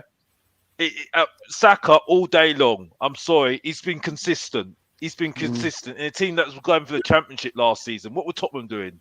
You know what I mean? Fighting each other, and that's it. Sorry, That's no, true. no, I'm sorry, no, it was Has a embarrassing. Yeah, no, it's true. I won't argue on that. Now, Rams, because like we're gonna be interactive, say laughing my ass off. I mean, the guy did win the Golden Boot. You know, I mean, the guy do score goals. I mean, you know, Jesus is man. You know, but you know, Son. You know, I would choose Son over Jesus over. But yeah. All right. Betting is on our side. I just want to see Spurs play brave football, and we'll take a draw, which goes back to our first question: pressure on Arsenal, house money on Spurs. So let's break it down, right? Let's go both ways, right? And I know it's gonna be tough for us to stomach, but we'll do this. I'll start it off. For Arsenal to win and for Tottenham to win. Now, those can be tough, right? And I'll start it off. And we'll go TJ, Jez. For Arsenal to win, it's basically, I know they like to play out from the back. Our strength has been our midfield. I think pinning balls over, especially onto Poro's side, assuming Poro's going to start over Chicken Royale, to pin that ball over to Trossard. I think that's where they're going to have to attack. I think also too, Van de Ven, though he's played well, you guys have to continue testing him because he's made a few mistakes here and there.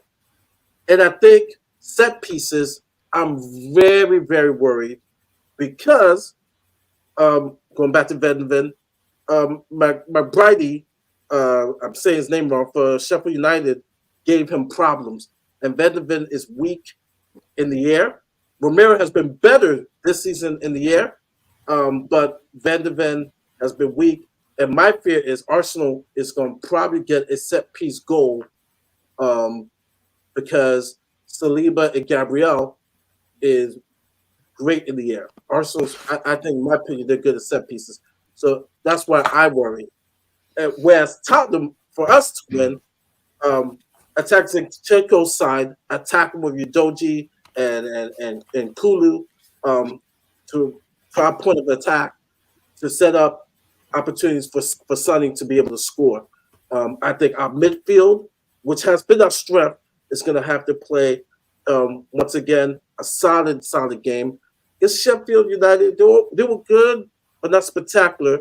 But for the most part, they've been spectacular for the season. For us to win, the midfield has to be great, and we should attack the side of I can't say his name, Zinchenko. So I've just given you two reasons why Arsenal's going to win, because they're going to do those things, and if Tottenham's going to win, so I'll pass on to TJ. Whoever wins this game wins it in the midfield.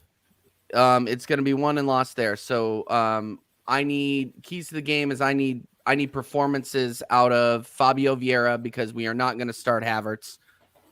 Please don't start Havertz. Arteta, please don't start Havertz. Start Havertz. He played the full he played the full 90 against PSV, so I'm hoping he doesn't play him against Tottenham. And he was still average to below average. I believe you. Jesus will show you the way on Sunday at church. Yeah. At church. Anyway, so we need performances out of Fabio Vieira and Declan Rice. If Declan Rice puts in a performance, you guys will not win this match. We also need solid performances out of Leo Trossard. I think Leo Trossard is Arsenal's second key to this game. If he continues on his form, he continues delivering from the left like he has, he's going to put Pedro Porro in an absolute bong. Spurs, Madison, Bissouma. Again, I keep going to midfield. I keep going to the midfield here. Bissouma and Madison are on form. If we do not contain those two, Son doesn't get unlocked. If we contain those two, Son doesn't necessarily get unlocked. So I think we contain your offensive threats, and we have the back line to do it. I think our back line has a greater quality than your back line overall. But yeah, if Spurs can manage to get balls through the midfield to Son, we're in trouble. If the ball gets to Son in the box, we are in trouble. Doesn't matter who's in goal. I do rate Son that highly. You can call me a Spurs fan in disguise if you want, but it's just the way it is. So yeah, those are mine. Those are mine. Those are my keys. Jez. Yeah, I endorse partly what TJ said. I think the situation is that the Arsenal midfield is a little bit too strong for Tottenham, and I think our defence at this right point in time is very gelled and they're very together. And I think you guys, you're going to come and attack us. There's no question about that. You're not going to come and defend. That doesn't happen in a North London derby. We know that. We've watched loads of them. We've been to loads of them collectively. And I just think the midfield from Arsenal will just be a little bit too strong. Because if he sets it up right, which I hope he does, but I'm not convinced he will, it will cause you troubles. And the fact that we've got some pretty decent people up front at the moment, Trossard, he will start. I'm convinced he will start. Jesus will start. I'm convinced of that. Saka, of course, will start. And I have to say this. Raya at the moment in defence is looking very, very calm. And I think that is the fact of the matter that that could cause you problems. So that's my prediction. I've given you my prediction. And it's going to be a great game, guys. It's going to be a great game, which we're all going to enjoy. And good luck to Spurs. But I think Arsenal will overturn you. Okay. Dean. I think my main concern is obviously the two wingers for Arsenal. I think we need to nullify them. And obviously the midfield, we've got to dominate. I think if Bissouma has a good game and Madison, I think we could win the game. But the other side, what I'm going to say is I think if we can push Saka back with a doggy will nick the ball off of Ben White all day long. And he could make us a goal like he's done in the last couple of games.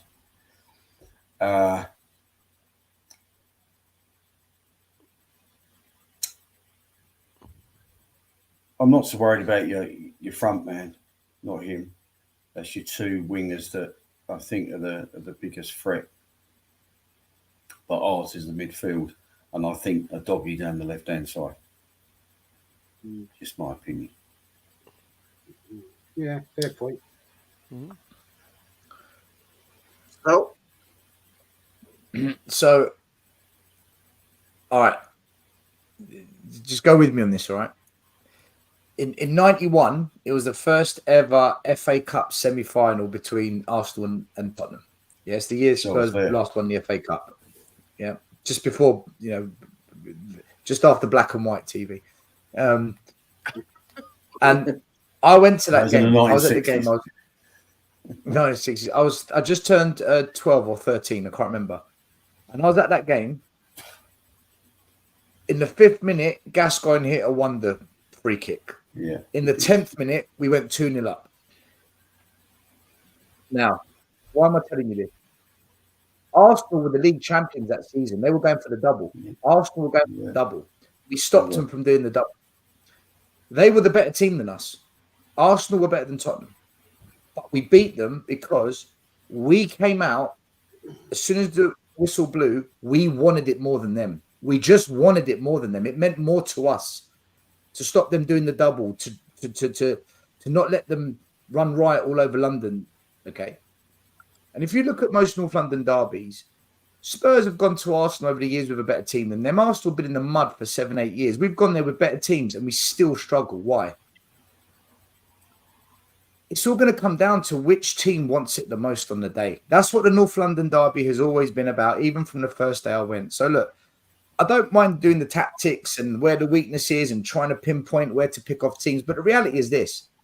If you want to stop a player, you're going to work that extra little bit hard to track back, stretch that leg out and make sure you win your tackle. If you want to score that goal, you're going to make sure whatever it takes to get that ball in the back of the net. Arsenal have always wanted it more than us at the Emirates. So for us to beat Arsenal, we've got to go there and just want it more than them, which means we have to put in a 10 out of 10 performance. Can't be 8, can't be 9, it's got to be 10 out of 10. That's the only way we're going to beat them. Anything else, it's Arsenal's game. We might get a draw. It's all up here. The derby's up here. And that's where we always lose because we go into that stadium, we fucking capitulate. We shit ourselves. We don't turn up, you know. And we've had Harry Kane and Son for 7 years and we still can't beat them at their ground. Come on.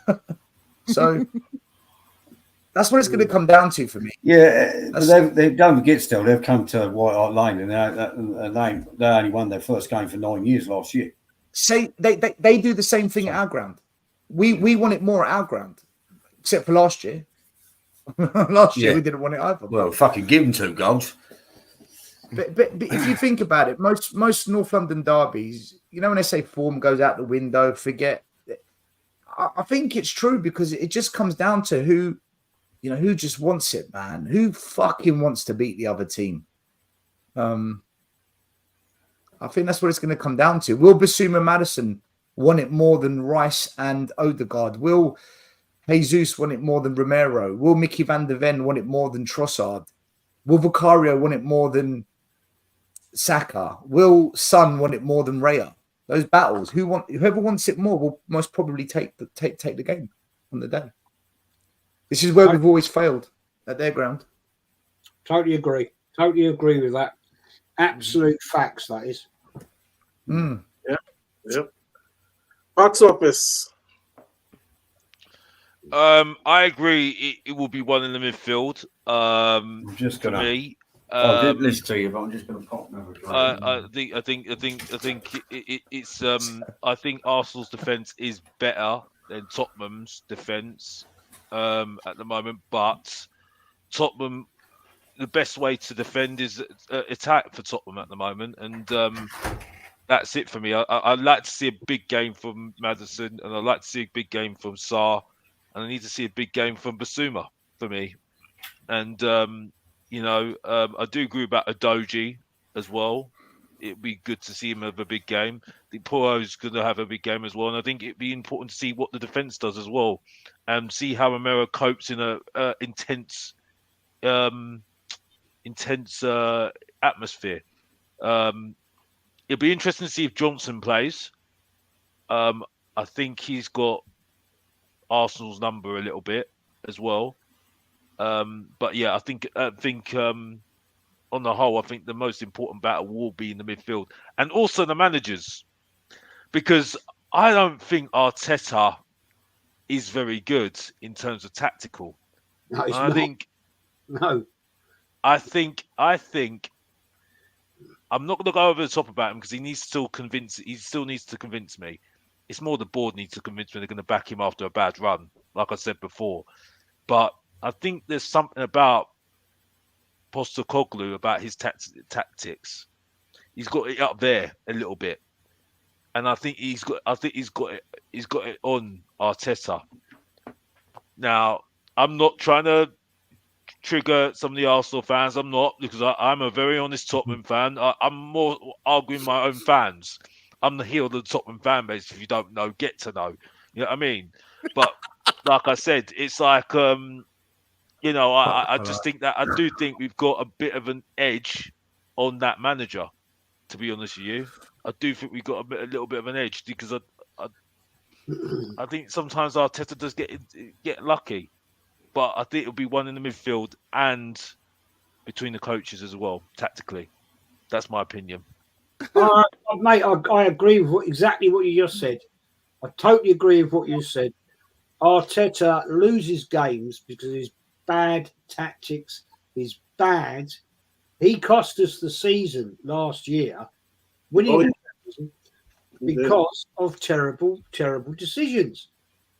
Stupid nonsense that he did cost us after 93% of the seasons, top of the league, and he cocked it up. So you've hit it bang on. You've hit that bang on the head. Couldn't disagree with you anymore. And listen, I think we're just going to... I'll be happy with a draw. Even if we lose, as long as we play the way we're playing, because like as I said before, this is a build.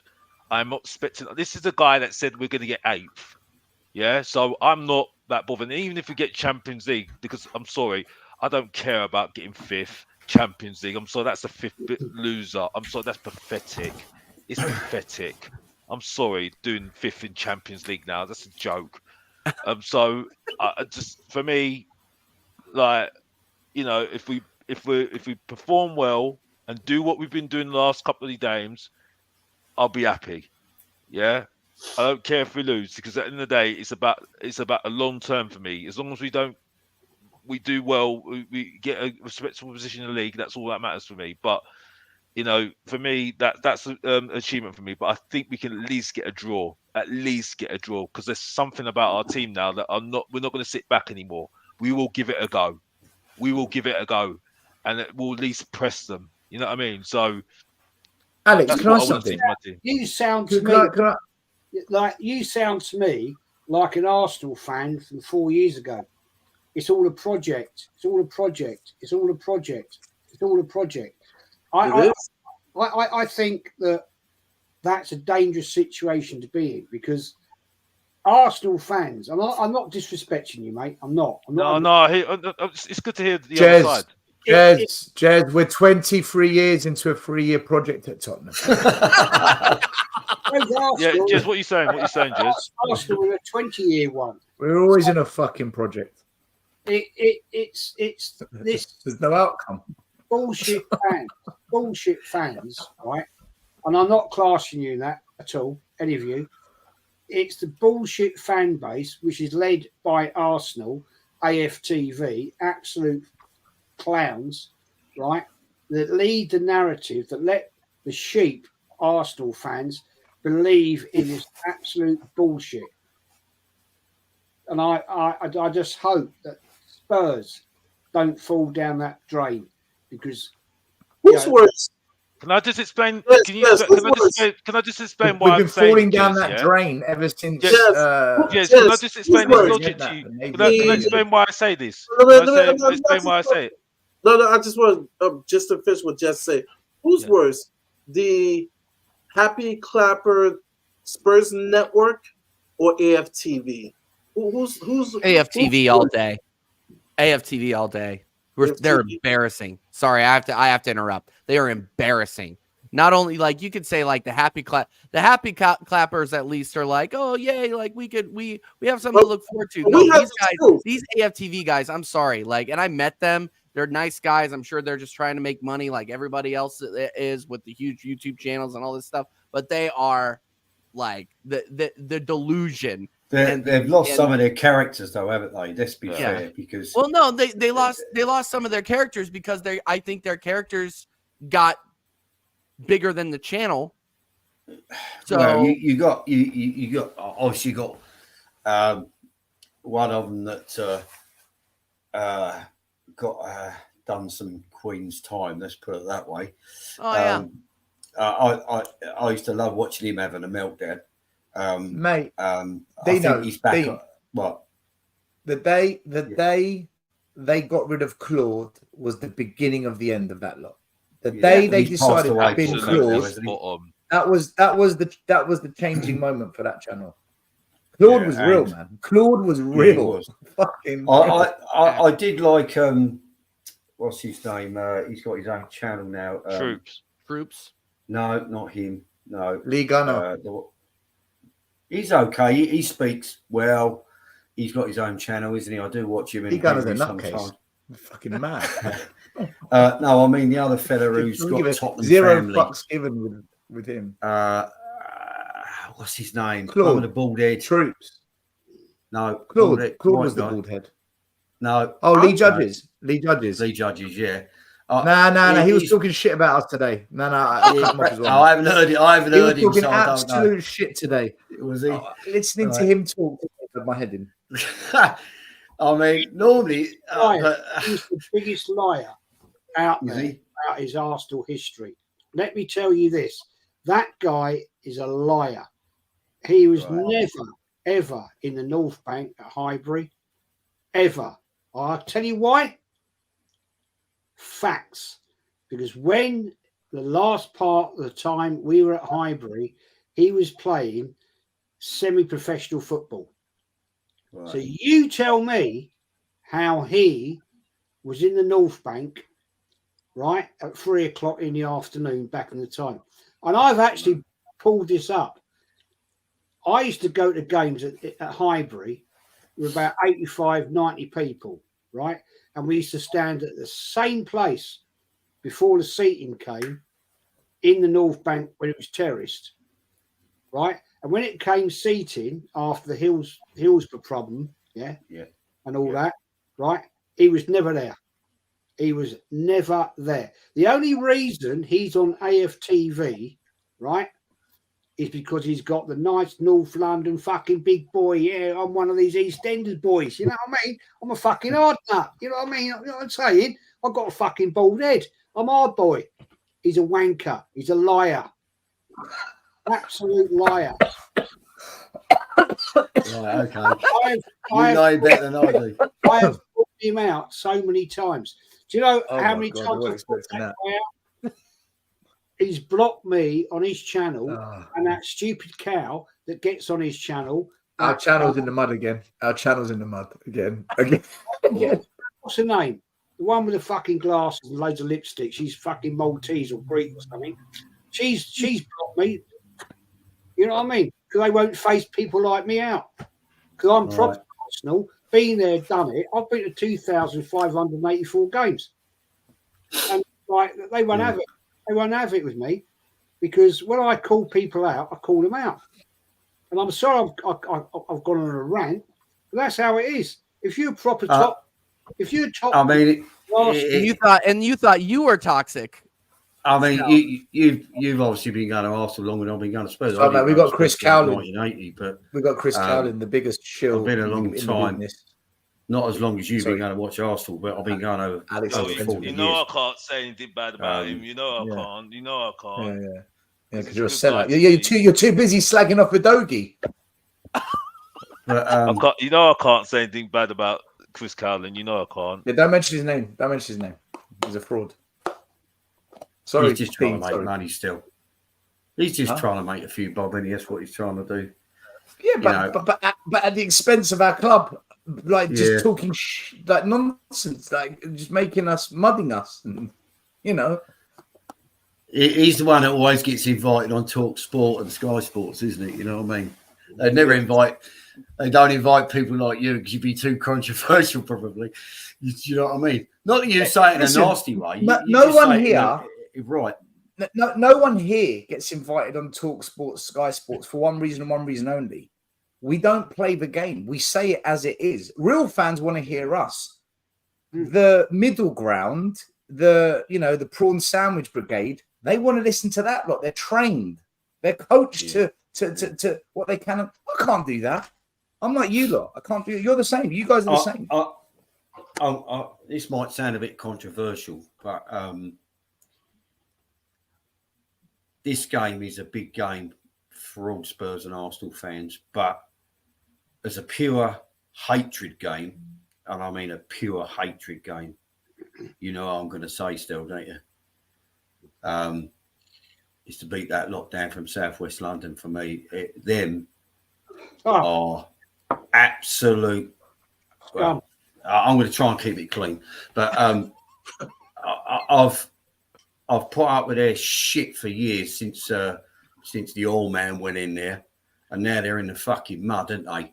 And they've got a Yank going in there who's had a scattergun approach, and I hated Pochettino going there and Levy letting Just so him go people there. know, when Dean says Yank, he's saying it is in slang Cockney talk, not as in offensive talk, because we do get people that will call us up on that. You know what I mean? So Just, Dean's he's not gone in there That's the thing. with a scattergun approach, and at this moment, I just got to clarify because people do get upset by it.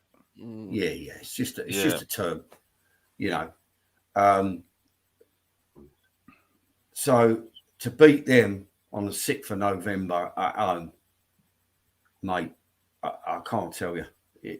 That's going to be the pinnacle for me of all the derbies. But I know this one's the big game. It always was years ago because Chelsea were, back in the day when I first started going, they used to play on a fucking sandpit and they were in Division 2. Do you know what I mean? I bring this up quite regularly.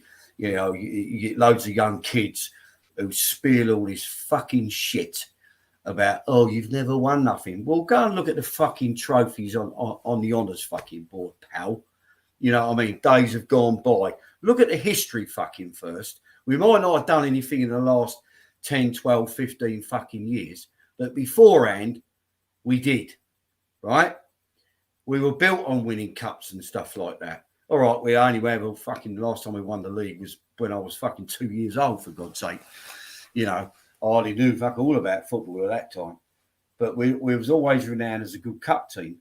And so it does irritate me when I hear young fucking kids come out and spill this crap and all the rest of it. And I just have to take them to task over it. And I really do. And that's anybody at work and anybody on a channel or anything.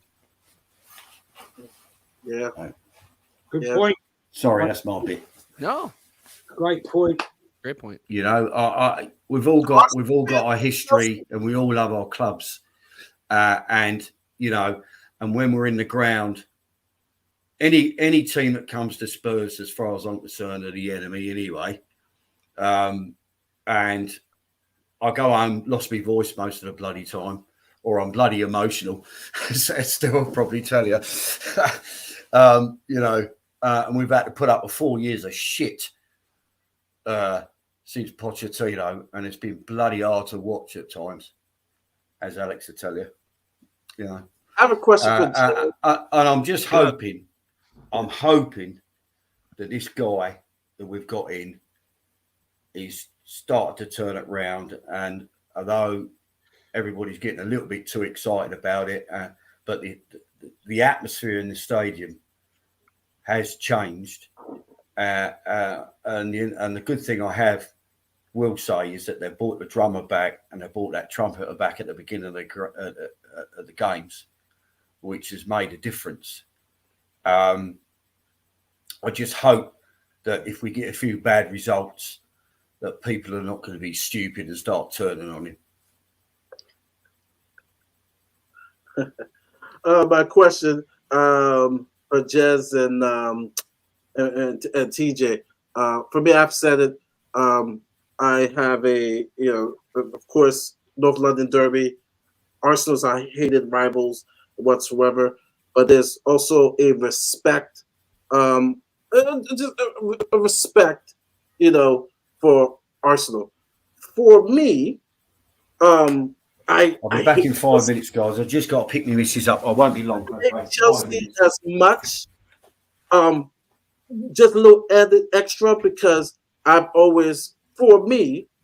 known them to be kind of like the racist club, the new money club. They were nothing before Roman Abramovich came in, and I think Chelsea, their fans can be really like hate, like hate to the point of for me, like I'm just like it's just something about Chelsea is just like, oh my goodness, these people are just low lives. How do you view Chelsea? Oh, how do I view Chelsea? I don't like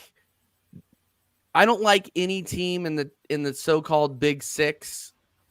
I mean, I respect Manchester City more than I respect any of the other ones, but cannot stand Chelsea. Cannot stand. Here are my top three in this order: United, Spurs, Chelsea.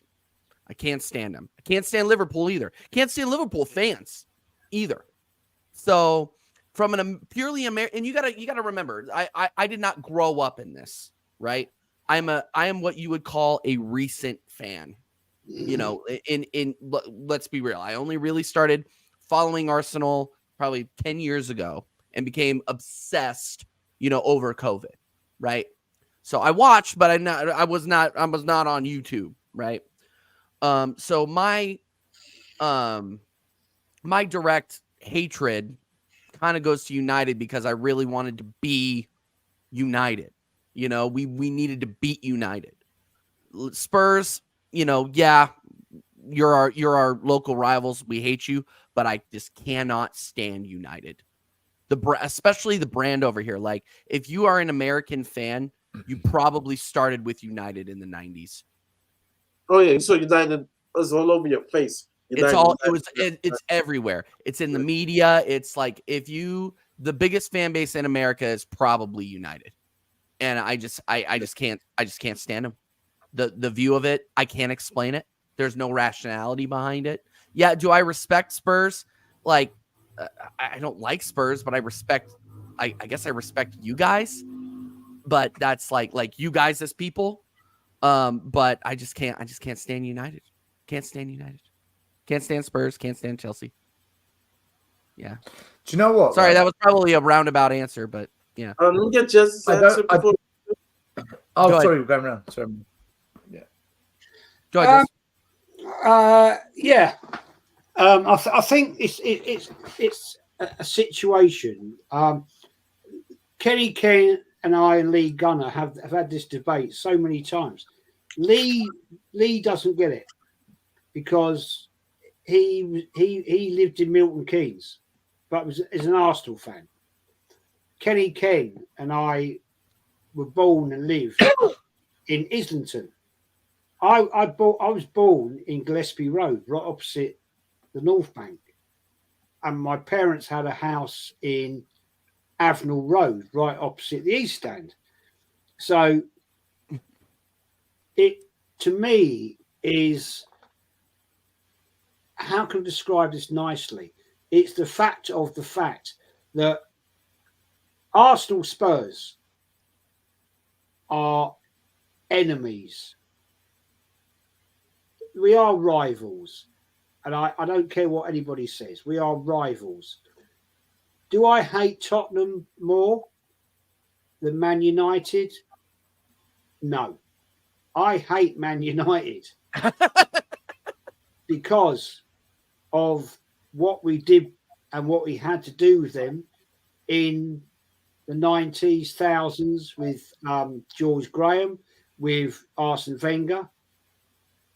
And no disrespect to Tottenham Hotspur. They are our rivals because they're our noisy neighbours. They like to big it up. They like to give it the big one. But they've never really challenged Arsenal, to be fair. But it's still a massive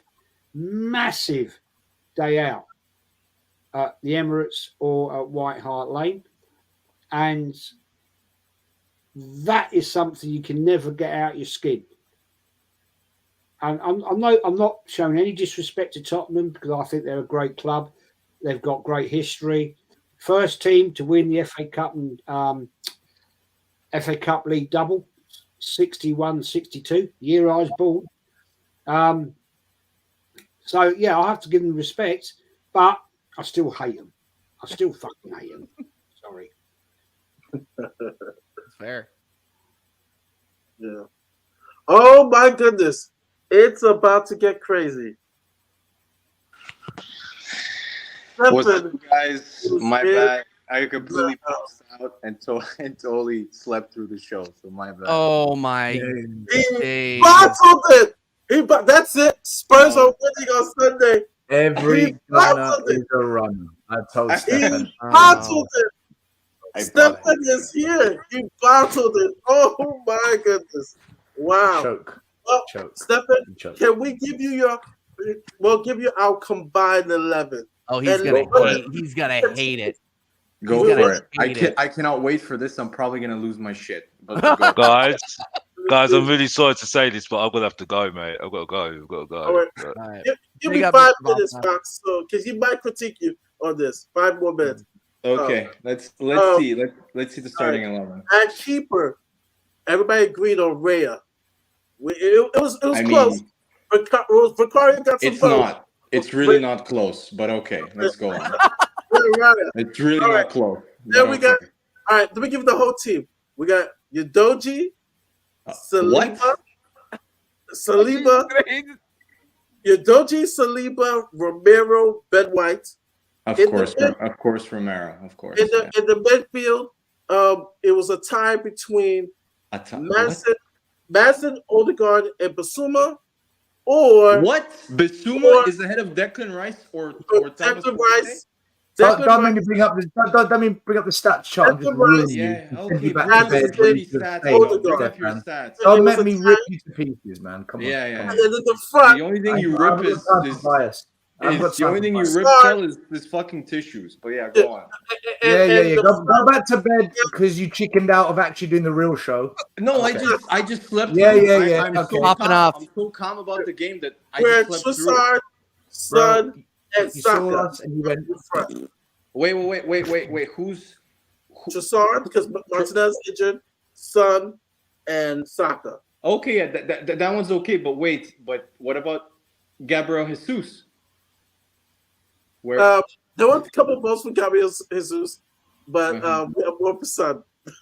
Okay, well, okay. The starting 11, I mean, I'm not surprised, but the fact that you put Udogie, who's played only fucking 4 games compared to Zinchenko, who was Right. arguably, that's the only one I'm gonna talk about. Romero, I have no hope with Spurs fans. They think he's a really good defender. They will soon find out He that is. he's not. As soon as Okay, Saliba got okay. injured last season, Gabriel Yeah, fell yeah. apart. Your season fell apart. You're in the mud all summer. I ripped the shit out of you for it, and you still stand here defending it. When will you learn? What is just wanna the know when you're best gonna learn. availability? Wait, what? I can what is the listen best to you. quality I of just a wanna know player? when you're gonna learn. Availability, Stel. I don't give a shit if he gets injured. That's not a good sign of a player. If a player is always injured, Stel, that's not an excuse for saying, "Oh, he's not good. He hasn't been playing because he's injured." I said, but your defense fell apart as soon as Saliba got injured. You went to shit. Yes, because we went from fucking Saliba to Because Rob Holding. Gabriel That's was the going centre from back.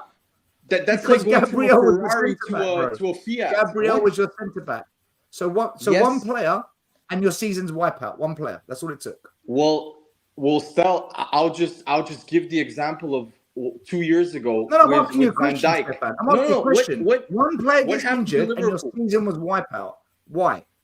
One player. That's all it took. Because the actual drop off from Saliba to Rob Holding is substantial, Stel. You know So therefore, one player. You're that not- one you're not player stupid. The whole season went off the cliff.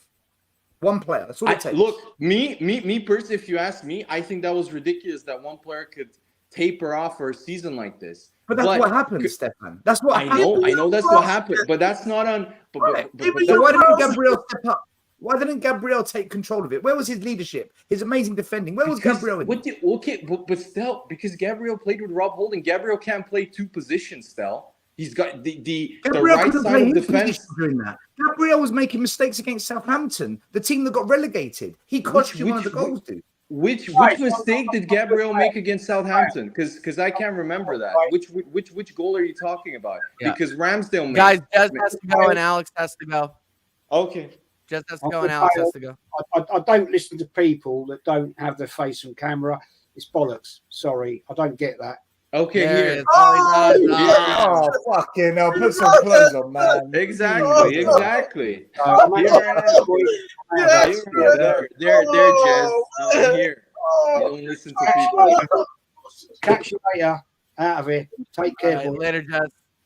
See you later, Jez. Yes. I just woke up, guys. Like I literally just woke up. You Like just woke up. and I You literally can put a just woke t-shirt up. on, man. You can put like a little something on top. I just woke up and I realized, fuck, I missed the show. So I my bad, guys. But, yeah. Excuses for Gabriel. Oh my God. Excuses Okay. for not having clothes on. You're just excuses Yeah. FC, man. Yeah, I mean, Guys, I'm I'm gonna gonna have to call love you and from leave now you. on, I'm gonna call you Steph Excuses. oh my I'm god. gonna have to love you and leave you. It's been a pleasure. It's been a pleasure. Later, Alex. It's been a pleasure. Thank you, TJ. Thank you, Mari, for inviting me. Thank you, Stelios. It's good to see you, Dean. And it was good to have a debate with Jez as well. And yeah, big up to everybody. It's Mr. Box Office TV. What If you about me, don't box know, office? get to know, because the ratings killer is going to still rattle people, and that's it. And if you don't know, get to know, and that's it. And I'm out of here and done. I gotta this. wrap up here in 10 minutes too. Okay. So what are the predictions? I just want to hear that because I'm so late. What are the 5-0 to Arsenal. You're the best team in the world. You're going to win the World Cup as well. It's not going to be 5-0 to Arsenal, though. It's going to be. Do you know what my prediction is going to be? It's going to be the same scenario as when Harry Redknapp used to come with Spurs, where he would try and play against Arsenal when Arsenal were the better team. And there's going to be goals. You'll probably score against us, but we'll score more than you. Because yesterday against PSV, we were absolutely lethal in the box. And you saw what happened. PSV were the first team this season that tried to play football with us. And I would say PSV and Spurs are quite at a similar level. Don't be so stupid. Don't be so stupid. Please stop. Okay. Please stop. Because PSV sold their two best players. They sold Simmons and Kimmich. They sold their two best players in the summer. They are not at the level of Tottenham. We're a Premier League club that's second in the Premier League above you. You finished fucking eighth. You finished eighth. Farmers League, best ever player. Farmers League, dude. Relax a little bit. Relax. No, you relax because you're talking shit. PSV is a Farmers League. No, Now that Ajax have fallen off a cliff, PSV have got a 3-1 to the league title. In England, you've got Liverpool, Arsenal, Man United, Tottenham, Chelsea, Man City, Brighton. It's a far higher level league, dude. Don't compare Tottenham being second in the Premier League to PSV being top of a Farmers League, man. First of all, I'm not saying that the league is the same. I'm saying that PSV as a football team, from what I've watched, they're 26 games unbeaten. They're side in very good form. Dude, and watching them comparing to you, second in the Premier League. Yes. How are you just dismissing 5 games, Stel? After 5 games. Yeah, but we've only played 5 games. You finished 8th last year, Stel. We're a different team. We've got different players. We've got a different manager. What are you talking about? Who's your different players? Can you tell me, apart from Madison? Van der Ven, Vicario, Madison, Udogi, Vicario. Okay. Solomon. Really, you asked Stefan. Stefan. You don't rate Solomon. No, Stefan. Stop. Stefan, 1 minute. You asked me who the new players are. I named you 5. I've answered your question. You don't like the answer, then you attack the players. You signed Kai Havertz. I'm not attacking the players. I'm saying, how do you think that you're so much Vicario, better than and you PSV? Because I personally think if you go to PSV away, your team is probably going to lose, in my opinion. Don't be such an imbecile. Don't be such an imbecile. You're biased. No, you guys are after 5 games. After 5 games, you guys are. Where are you after 5 games? We're in the same points as the high-flying Spurs. That's what we are. Correct. The same. Correct. Yeah. Okay. Yes, Stefan. No, so why are you dismissing us? No, Stel, you don't understand. We're trying to reach your level. Like, we're not this. Like, no. We're trying to be Spurs. You're almost there. You're almost there. Just a couple of more goals, and you get there. Yeah, no, that's true. No, and I'm telling you, the same. You guys never learn. I have told you this. You talk shit. Says the guy last season that told me they're going to win the league, and you choked. No. You said you were going to win the league and you You've been choked. choking for 30+ years still. You said you were going to win the league and you choked. You said you were going to win the league and you choked. You never learned. Yeah. But you know what, still? We choked against probably the greatest Premier League side in history. You choked against fucking Leicester, who finished 12th. So did you. So did you. So did you. So did you. How did we choke? How did we choke? Did any Arsenal fans you choked as well? How? You choked as well. You Were choked we because in you a never title beat them. challenge? Because you came in a second. title challenge that year? You choked. Yes, you were. You fucked it. You are. I'm telling you, fucked it. Stella, as a football fan, you are a loser. I've told you this. All you have is excuses. Based on what? and looking Stefan, at- based on what? and- No, don't get personal. Don't get personal. How am I If you're personal? gonna- if you're gonna come up- what losers personal? If you're going to Come on, call me a Stella. loser as a fan, right? If you're going to call me a loser as a fan, yeah. explain why. Because otherwise, I'll just Because call you a all you muppet. have- Because Stefan, no, wait, Stefan. If you're going to call me a loser as a fan, I'm going to call you a muppet for bottling tonight. For bottling call me. tonight. You're a Call me. muppet. Okay, I agree. No, because I don't like doing that. Look, I'd rather attack your silly arguments. I'm not taking it. This is a YouTube show. Like I don't take personal. No. Then don't. Because you say things and you can't back it up. You call me a loser. Who came eighth twice? Who bottled top four? Who bottled the Premier League? You and Arteta. Okay, let me explain why I think as a football fan, Everyone's shit except for Arsenal and Arteta. How can I cuss explain everyone but Arsenal? Okay, how can I explain when you keep interrupting me? If you give me 30 to 45 Because seconds. you change your arguments when I debunk you. Okay, there again. And then you say you can't explain it to me. Give me 30 to 45 seconds. Listen to what I have to say, then critique it. Don't tell me. Well, then don't change the subject when you do it. As long as you don't change the subject when you do it. Don't change the subject when you do it. Okay, I'm going to tell you why you're a loser as a football fan. Because you're a Spurs fan. It's normal. Don't worry. Like every Spurs fan is. What do you mean it's normal? What are you talking about? You can't just say that. All you guys, You're making these random comments. are used to is losing, Stel. The last 30 to 40. You've lost 4 years in a row, dude, and you spent £700 million. We've lost 4 years in a row, Stel. In our worst period in the last 10 years, we've still won 4 FA the Premier League. Loser. Stel, we've won 4 FA Cups, Stel. In the last 10 years. No, don't talk about the past. Talk about now. No, Stefan. Talk to me about now. Because you began this argument. You began this argument comparing us to PSV now. So don't go back in time to find a way to defend yourself now. Talk about now. I'm not defending myself. I'm telling you why. You compared Tottenham. You compared Tottenham to PSV, Stefan. Okay, Stefan, because you're moving the goalposts. You compared Tottenham. Okay. You said whether because you're doing what I said. You're doing what I said. Don't do. You change the goalposts and you change the subject. You started this argument by saying Tottenham can't beat PSV. You think we'd lose to them, and then when I counter you, stop. When I counter you, Stefan. When I counter you about your comment today, PSV and Tottenham today, you go back in time to talk about trophies. Don't go back in time. Talk about now, Stefan. Now.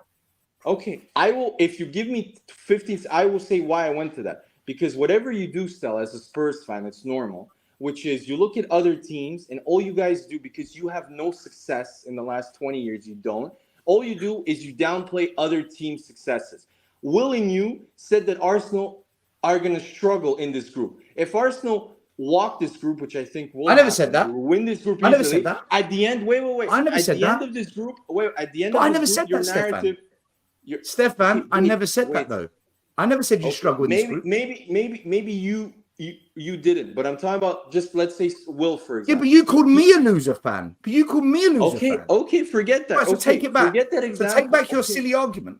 Okay. Arsenal beat PSV 4-0. Okay. We beat PSV 4-0. We looked super impressive in the first. Like it could have been 5-6. Yeah. Your first argument after is it's just PSV. Well, when you guys beat Marseille last year, I predicted you'd win 3-0. Stefan, I predict the whole. No, you're doing it again. I predicted you would win 3-0 because I know you're far better than them. I said PSV would win 3-0. Okay. I predicted you'd win 3-0. You won 4. You did slightly better. I don't know, Stel. So how am I a loser fan? I predicted your score. Because in the actual group chats, you downplayed it and said PSV are shit, Stel. Yes, they are, which is why I said you'd win 3-0.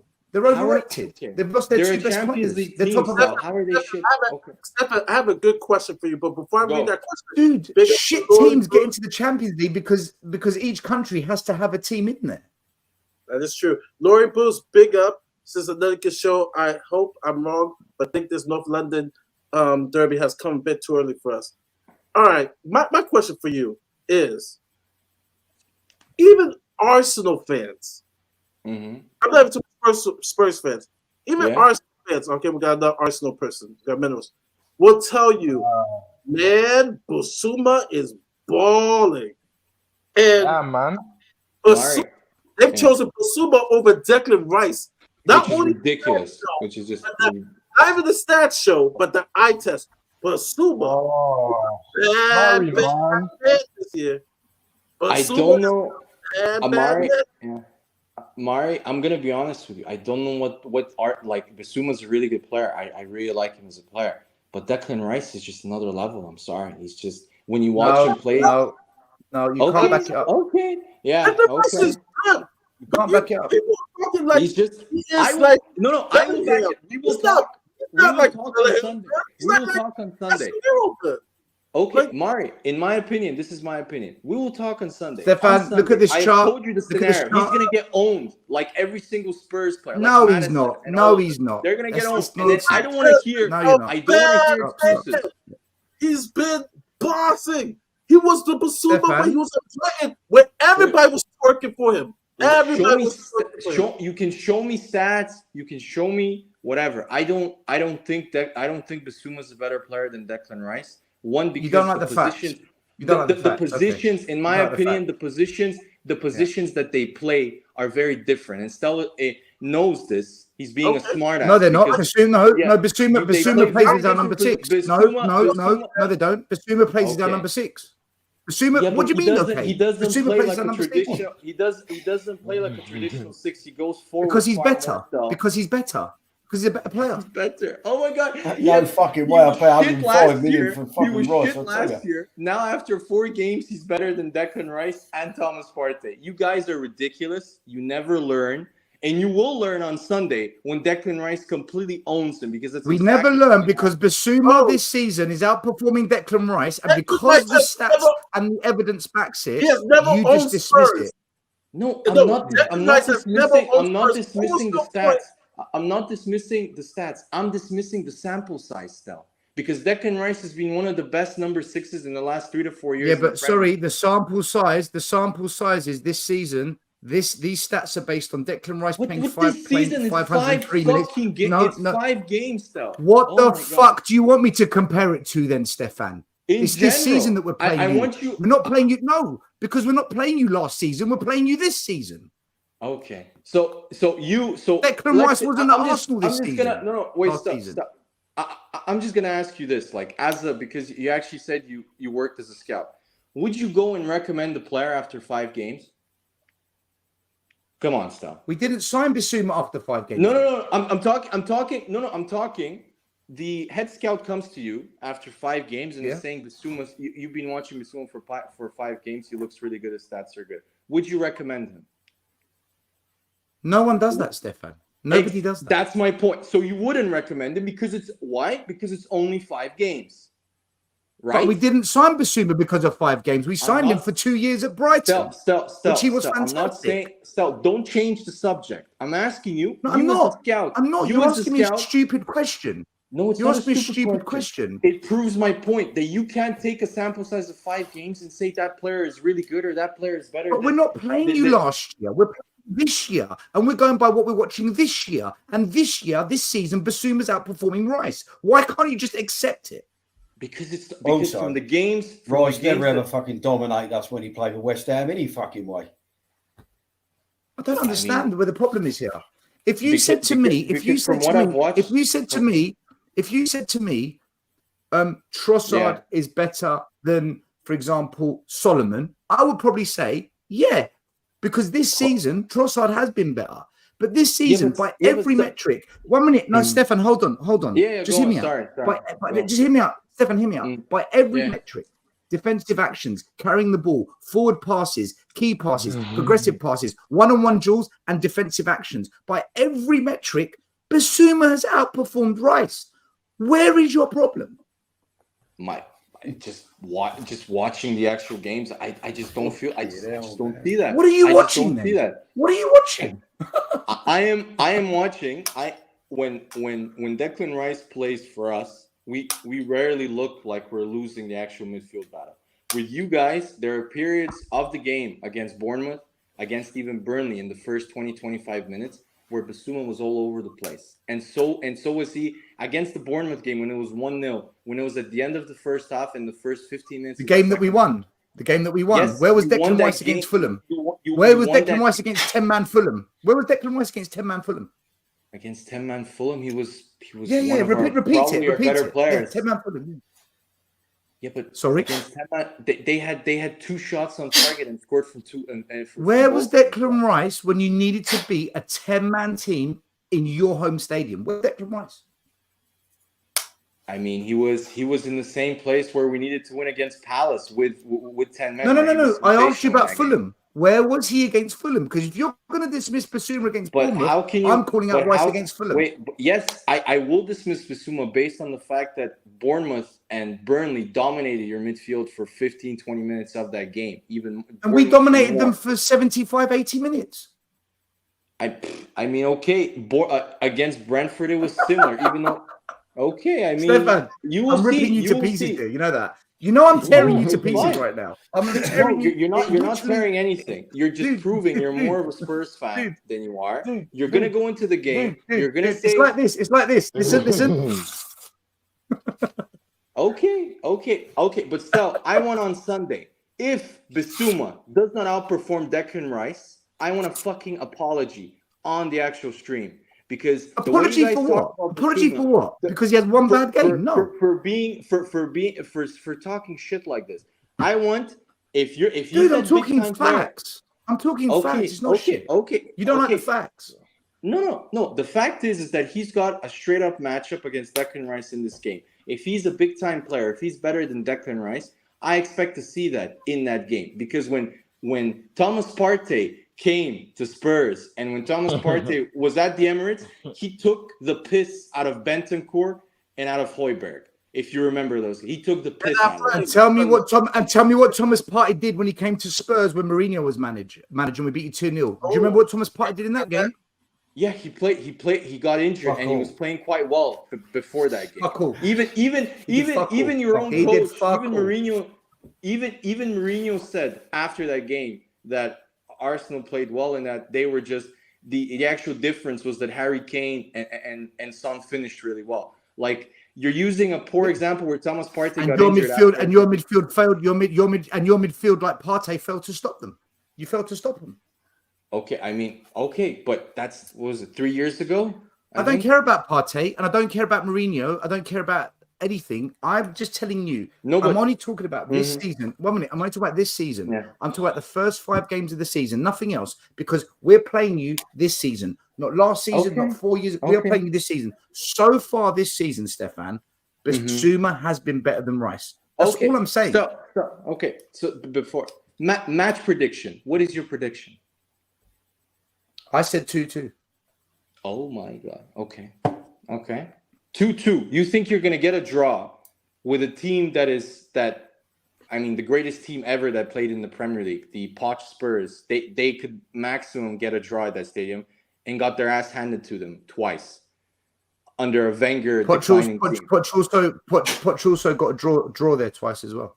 Well done. What an achievement for such a great team. But okay, against what is the achievement? What has the achievement got to do with my prediction of 2-2? Because you're predicting a team that is far worse than the Poch team that couldn't get a result against a much worse Arsenal team. That's what I'm shocked. I'm shocked at the confidence of people have. Like, Arsenal. That's what's bothered you.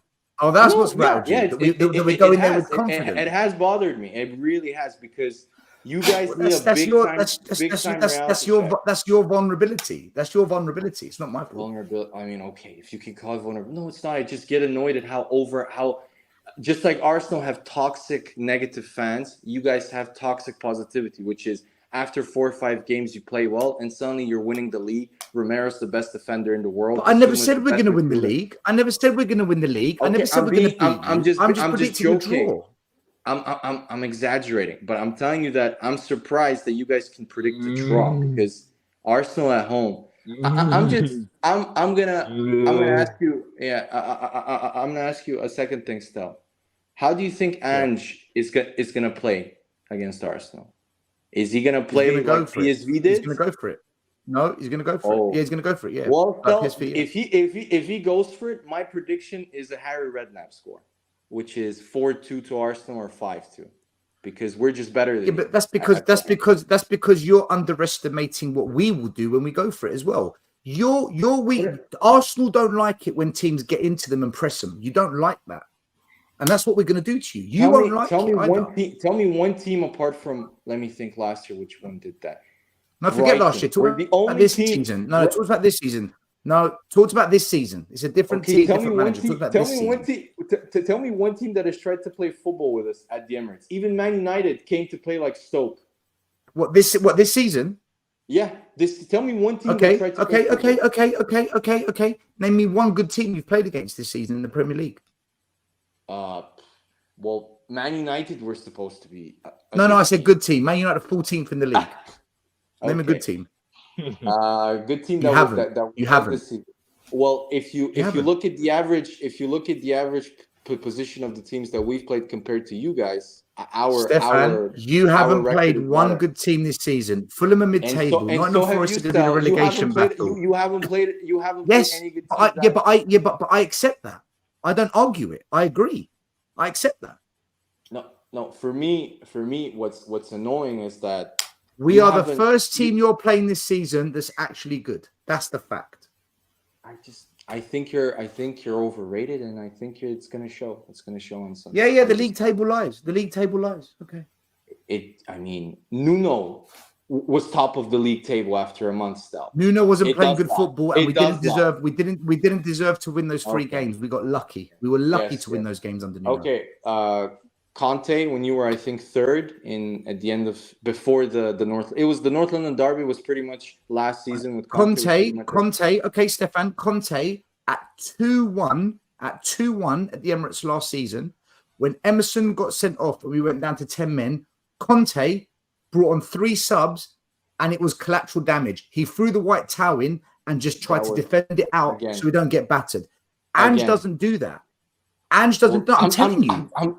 We were 1-0 down against Sheffield United. Ange took off defenders and brought on attackers. This is a different way of playing.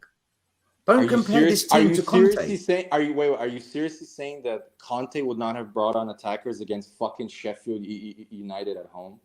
Dude, he didn't. We were defensive against Sheffield United. They knocked us out of the FA Cup.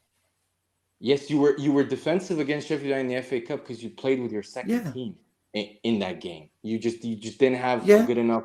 You just didn't have good enough depth. That's why you lost that game. No, we had depth. No. We had the players. He did exactly what Ange did against Fulham, where he rotated too much. Exactly. What I'm saying to you is, Stefan, forget the past. This season, I'm talking about Spurs this season. What I'm saying to you is we are going to come to Arsenal and we are going to give you a game. Whether we win, lose, or draw, who knows? But this failure to accept that Spurs are actually better this season, this is where I don't get what you're talking about. No. We are going to come there and give you a game. Okay, you probably will win because you always give the home team the advantage, like Jez said earlier on. But I think we've got it in us to get a draw this season. And I do believe that. I'm going to tell you, in my opinion, why this won't work. The counter-attacking system that most teams come and play with the low block, that works against the Man City and Arsenal because obviously everybody defends. It's much harder to break down. PSV yesterday, like the way they played and how open they tried to go at us, the problem is that if you do that stuff, if you isolate your fullbacks against our wingers, and if you isolate Gabriel Jesus with Romero or Van de Ven, I think it's going to be a long day. We've got better players than PSV. We've got better players than PSV, dude. I mean, You have better players, but are they better defensively? I'm still very skeptical about your. Are you going to be able to cope with Maddison, Bissouma, Son Yes. coming at you? Yes. We have Saliba. We have We will Ben find White. out. We will find out. And we've got Romero, we've got Vicario, Ben we've got White Mickey will van der get Ven. pushed back by a doggy. Yeah. Udogie will push him all the way up. We'll push him back. He'll nick the ball off him. Udogie is going to get introduced to the Premier League on Sunday, which is Saka running. You fucking idiot! You are talking fucking bollocks. Okay, yeah. This is what I mean. This is what I mean. You are talking like a cunt. Okay. Easy. Relax.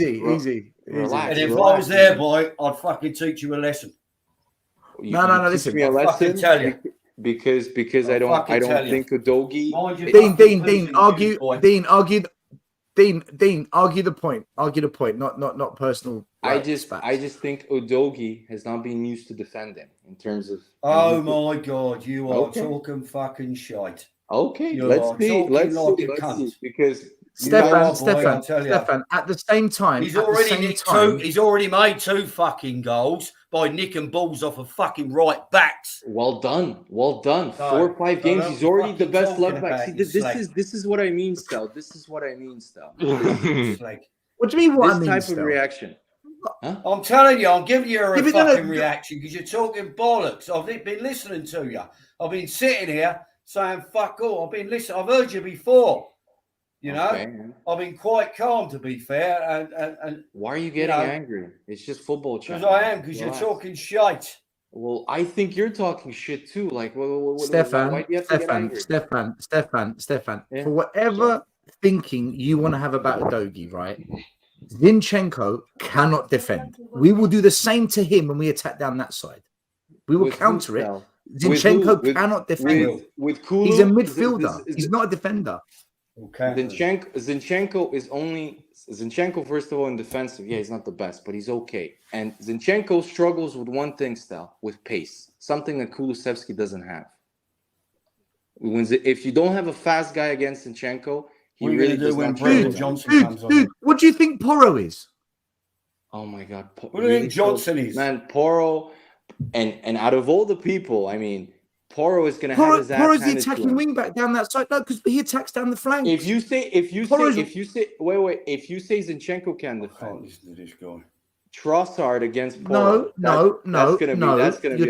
You're changing the subject again. You said to me that Zinchenko's weakness is pace, and I'm saying to you, Porro's not that fast. Porro goes down that wing.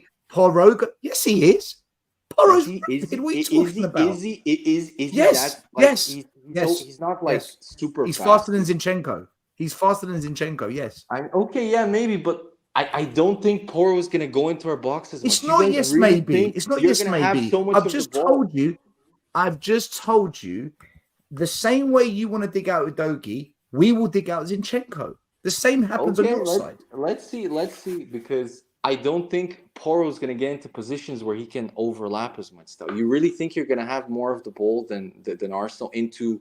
You're underestimating us, dude. You so are underestimating us. I'm not underestimating you. I'm just used to this. I'm used to this even back in the day when Harry Redknapp was coach. No, but I'm not saying we're going to smash you, and I'm not saying we're going to beat you. I'm saying I think we can grab a draw, and I do. I do think we can grab a draw. I think it's going to be. I'm not hyping up Tottenham. I'm not saying Tottenham's going to win the league. I'm not saying Tottenham's going to get top 4, and I'm not saying Tottenham's going to come to the Emirates and get 3 points. I'm not saying any of that. What I'm saying is, if we go toe to toe with you, this is the first time you're going to be challenged. You are the favourites because you're the home team naturally, but I do believe yes, Tottenham have got it in them this time to get a draw. That's what I'm saying. Okay, I mean, I'm really looking forward to it. Me too. This is the point of having a debate show. We argue, we have different viewpoints. We shit on each other for them like it's nothing. I'm just intrigued as to why Spurs fans are like. I remember last season. I don't remember you guys being as confident that you can get a result with Conte than now, which to me, and not only that, you had Harry Kane last year, which shocks me. That suddenly now this because we're a better team, Stefan. We're a better team at the moment. Okay, I mean, I don't know. We're putting in better performances. Our possession stats are through the roof. Our passing stats are through the roof. We've scored the second most goals in the league. Our defensive stats are better. Every metric you look at Tottenham so far, we have increased 3x, man. There's a big jump in what we're seeing at the moment. Look, I agree about most of the stats, but your defensive stats. So we're coming to the Emirates as a better team in better form. Why can we not get a draw? Why is it not possible? Because I just think you're underestimating Stefan. I am. I'm biased. I'm biased. Like you know this, guys. Like I'm subjective. Thank you, Stefan. Thank you. You're biased. Too, Thank you. You're biased too. Thank Don't you. act like you're Mr. I'm not biased. I'm saying 2-2. I'm saying 2-2. We've not been biased at all. Actually, if you'd have watched the whole blog, we've not been biased at all. We've been. The combined 11 was more or less half and half players anyway. We was quite. But that's in your opinion. I don't think your 11 is nowhere near as good as Arsenal's. That's your opinion. I put more Arsenal players. So far at ground half. It's unreal. Let me ask you a question, Stefan. Let me ask you a question, Stefan. I said at the beginning, and it was unanimous. Everybody agreed. So I'm gonna say it again. I said this game is more pressure on Arsenal for the very fact because you guys are chasing City, because City right now, unlike the Liverpool season when they won, is off the gates, not missing KDB because they played the two forwards. Alvarez has killed it, like everybody, right? is quickly being, and so City, right? Even a draw is bad for Arsenal the way the City started. No, I agree. For Spurs, the mentality is house money because honestly, no one thought we would get 13 out of the 15 points. And this team is ahead of schedule. And when it comes down to it, it's a free pass for Ange and the boys. So we're playing with house money. For me, I mean, you can this is what ticks me off. I'm sorry, Mari.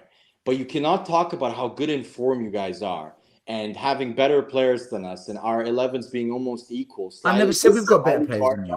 And then I put more Arsenal players in my combined 11. Wait. You're making things up when you talk. No. You're making things up. No, wait. Let me finish. You cannot talk about that you're in good form and that you're including, like you have, I don't know, I forgot how many players in the 11. And then I put more Arsenal players in my combined 11, Stefan. Okay, I put more Arsenal players in my combined 11. I just said that there's more Arsenal players, but you still have a number. You cannot do that and then say, "Oh, but it's a free." I'll be right back. Forest or some team. But it is a free pass. We're in a rebuild. We are where you were 3 years ago. Okay. Okay. Well, you gave Arteta a pass to finish 8th twice in a row, but we're not allowed to pass. I finished 8th. Really? This is again the loser mentality from Spurs fans. It was the first season where he finished 8th. He started from 14th. He won an FA Cup. No, you're not listening. You're not listening. No, you're not listening. You're not. Okay. I just know. See, you're cherry picking. No. You. This is why you always lose these debates. You're cherry picking things I've said. Listen to what I said.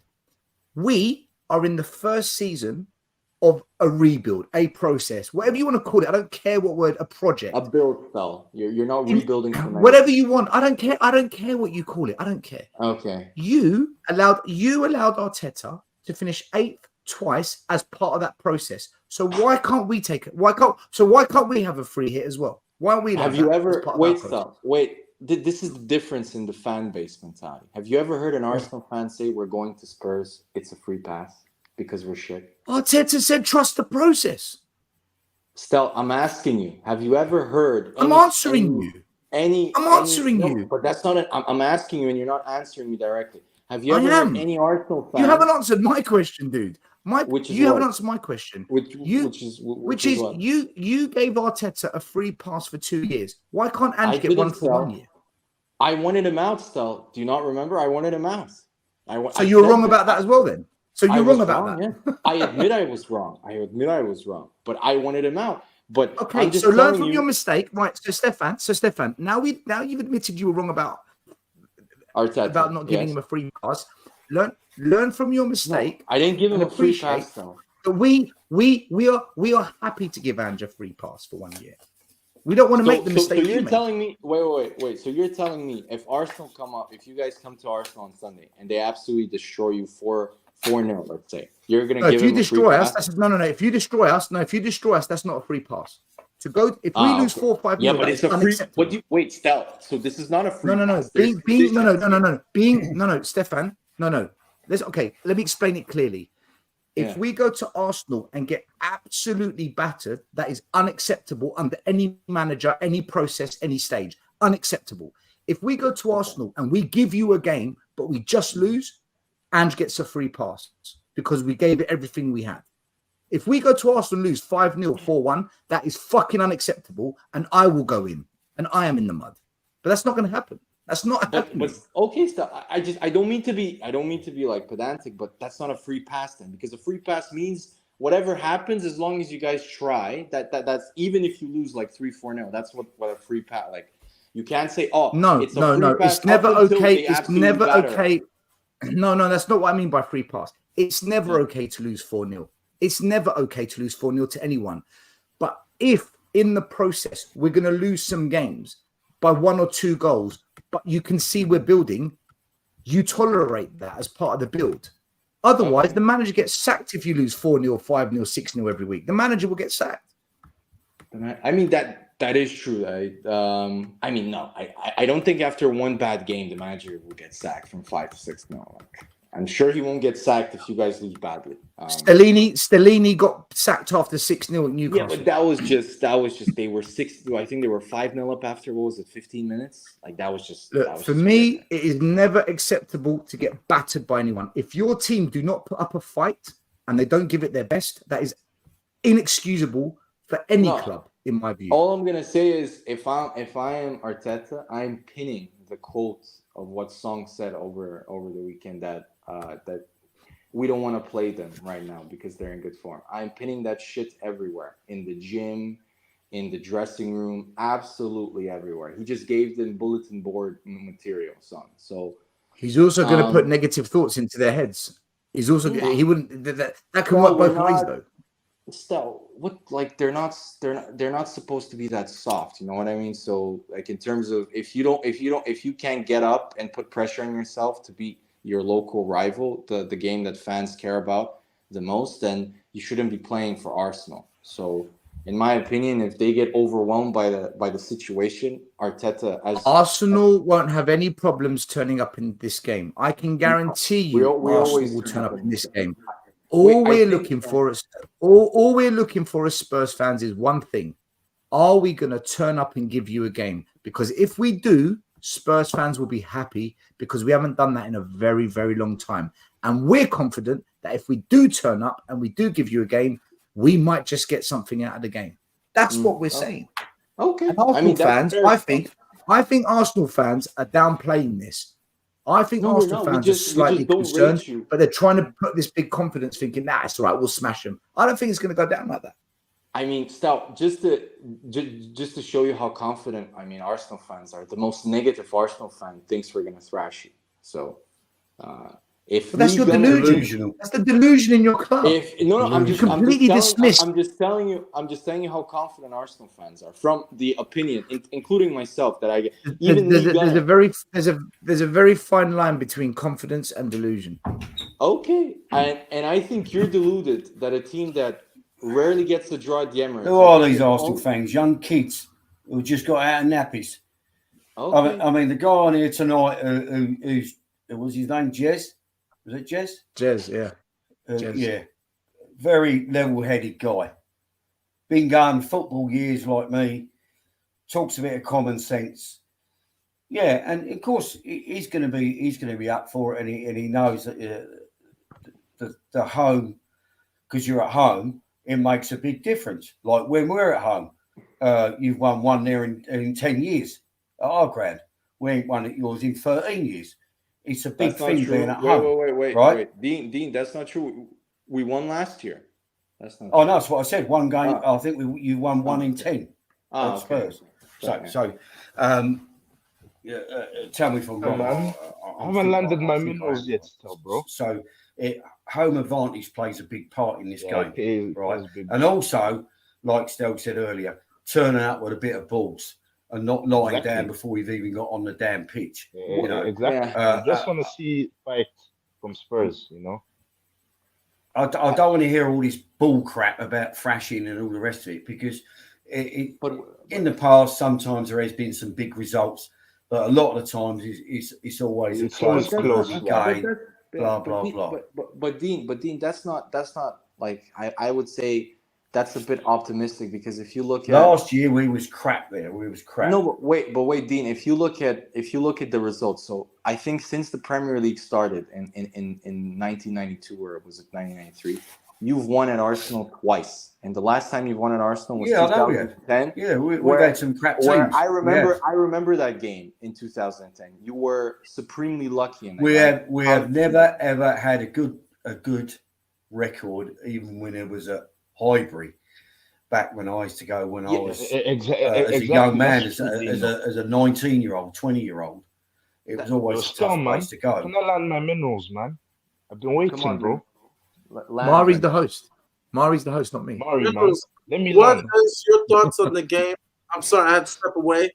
Got a important phone call. But Minerals, what's your thoughts on the game? It's gonna be a tough game, man. I'm not underestimating Tottenham like Stefan. You know, Ange came in. You know, he's landed the minerals. I hate to say it, by the way, but I have to. And like, you know, you guys are are more fluid. You play with that false nine, like CE and all that, and you're even playing more possession based, this that, and the other, which is what your fans wanted you guys to play anyway. But I think we'll just edge it due to the experience and stuff, and our fans won't allow us to slack against you guys. So that's why I'll go like maybe 2-1, because Spurs always give us a game. Like North London derbies is one of the high scoring games, you know, in the Prem. Is it? Is it? Yes, it's one of after like Arsenal and Liverpool. Yeah, Arsenal and Liverpool is the highest scoring one. For me, where you're right, Minerals is. Before you go, not still. Step before you go. Yeah. I'm sorry I missed it. Please, guys, no, it's debate. No need for abuse. Please, Come guys. on, man. No It's, abuse, just, bro. it's football chat. We banter each other. We joke around. Like it's like I don't take it personally. I mean, even if people call me out and stuff, like that's the point. That's the point. That's what makes it fun. But I just want to say to Minerals' point, even though I don't think it's gonna be close, I think Arsenal will win quite convincingly. I think if it is, that's another advantage for Arsenal. Our bench is so strong now. We can put on players that will make a massive difference in the game that Spurs just don't have. So I think that's another big advantage for Arsenal. Like we can put, like yesterday against PSV, we put on Emil Smith-Rowe and Reece Nelson, and they just continued, creating chances. We put on Fabio Vieira, who's in really good form. There's so many players. Tomiyasu came on. Like if we're leading, let's say 2-0, I'm sure he'll take off Zinchenko after 65, 70 minutes and put in Tomiyasu to really solidify the left-hand side. So for me, it's every single, in a way, like rational thought in terms of even if the game is close, Arsenal have much more flexibility to make changes and more quality on the bench in general. So I just think I don't think it's as close as Spurs fans expect, and that they think that they can get a draw. Come on, bro. But I'm biased, derby, so man. I just don't rate Spurs as much as people. I think their position is, I think it's a bit misleading. I think they've played really poor teams, and I think they're going to be found out. I think it's going to be a big reality check, just like it was last. But come on, don't you think you're being a bit disingenuous? You know, you can No, only beat I'm what's in front I'm of you. I'm not. Just because Minerals, they play good football now and they play better football doesn't mean that they're a better team in my opinion. Because under Conte it was the same narrative. Conte is inevitable. Arsenal, let's see, Arsenal were in really good form, and so were Spurs. They were both, I think, when we met last year, they were both undefeated, and we knew how Spurs were going to play. It was going to be exactly where Arsenal were susceptible to, the counterattacks, and Arsenal just dominated that game.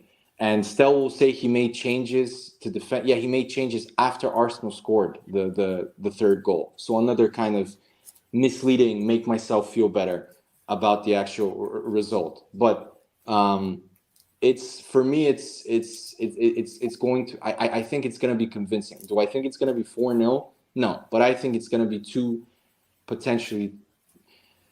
I don't know. I mean, David Raya, we look so much more calm at the back now with David Raya. Look more calmer. Even though I like Ramsdale. Man, I'm sorry. I love Ramsdale, but he's gone.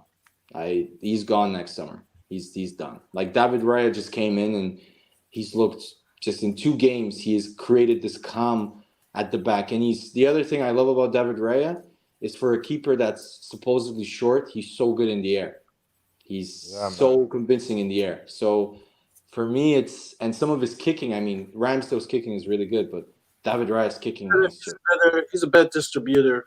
Yeah, he's like there was some passes against PSG yesterday. There were some passes that were just ridiculous. Like So for me, Steph, do you think he's also? Do you think Ramsdale has shot stopping over him? Because I'm not too sure about. I really look. The thing, Minerals. What I like about Ramsdale, and what tells me he has good mentality, is that in the big games, Ramsdale always plays really well. But the problem with Ramsdale is that he goes through a period where he has, like, let's say 2 months where he's really good, where you can potentially say he's in the top 3 goalkeepers in the league. Like in the first, let's say, before the World Cup last year, he was insane. And he has like these individual games, like against Liverpool and against Spurs away, where you like, wow, this keeper he can be world class. Like these are, but then against the smaller teams, especially at home, he loses concentration and makes mistakes. And David Raya doesn't give me those vibes. I honestly think I said this to Stell, and he's like, don't overreact. You don't pay £33 million to compete with a goalkeeper. I'm sorry. Yo, Stell, what are you going to say, bro? Yeah. Stefan. Yeah. Do you think Tottenham last year under Conte was shit? Of course, bro. You finished 8th. I mean, I think when you fired Conte, weren't you in the top 4 still? I'm asking you a question. Honestly, do you think last season under Conte, do you think we were shit? Do you think we were average? Do you think we were really good? What do you think we were? If you ask me honestly, I think it was a combination of 2 things. I think you weren't as good as your position that you were under Conte. And then the second thing, I think the teams around you were quite poor. So I think that's why your position was maybe higher than... Okay, Stefan, I'll ask you a third time. Do you think Spurs last season were shit, good, average, good? Huh? I would say they were above average, maybe. Yeah, they were above average. That above average Tottenham team, yeah, put 3 goals past Raya last season. Just putting it out there. Oh, Lord. Oh, my God. How is that an argument? You're going to big up Raya. I'm just going to say, he's so amazing. Do you know how many we scored against Ramsdale? Do you know how many we scored against Ramsdale? 1.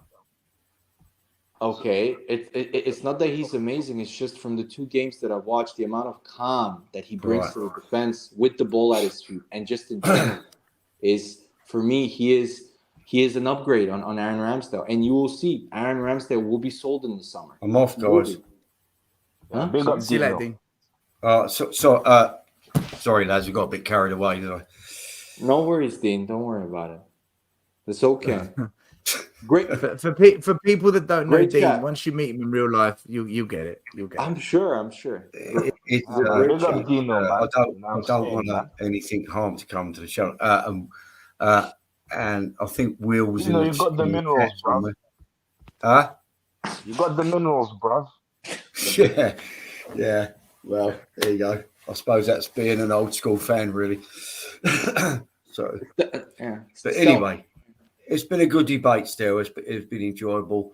It was nice to see Jez and someone who I think is a probably more grounded and sensible fan. Let's put it that way. Yeah. Dean, I just came in. Like I said, I know things get heated, but I know I stepped away. I just kind of have to address that. Yeah, I've already addressed that. Okay, yeah, the violence. Yeah, we can't have that. I know Stefan didn't take it seriously, but we gotta be careful. Don't worry, Mark. Yeah. Yeah, well, YouTube is very they got Yeah. and stuff. Yeah. So Yeah. we So don't the Matrix. anybody that's watching stream is just I apologize. yeah. Yeah, So man. Yeah, still, Okay. I just wanted to ask you, bro. Like for the Ramsdale thing. Like, do you think? Yeah. Why do you think he loses like concentration against like those small teams guys at home? Yeah. See you, Dean. See you later, Bye, man. man. Take care. Yo, See Stel, you later. He loses. Who are you Dean. asking, Minerals? Me or I'm Stel? asking Stel. Why do you think I he thought loses motivation? I thought Ramsdale was absolutely fine last season. He made one of the saves of the season against Liverpool at Anfield to make sure that you didn't lose 3-2 and it kept it 2-2. I think Ramsdale's a really good goalie.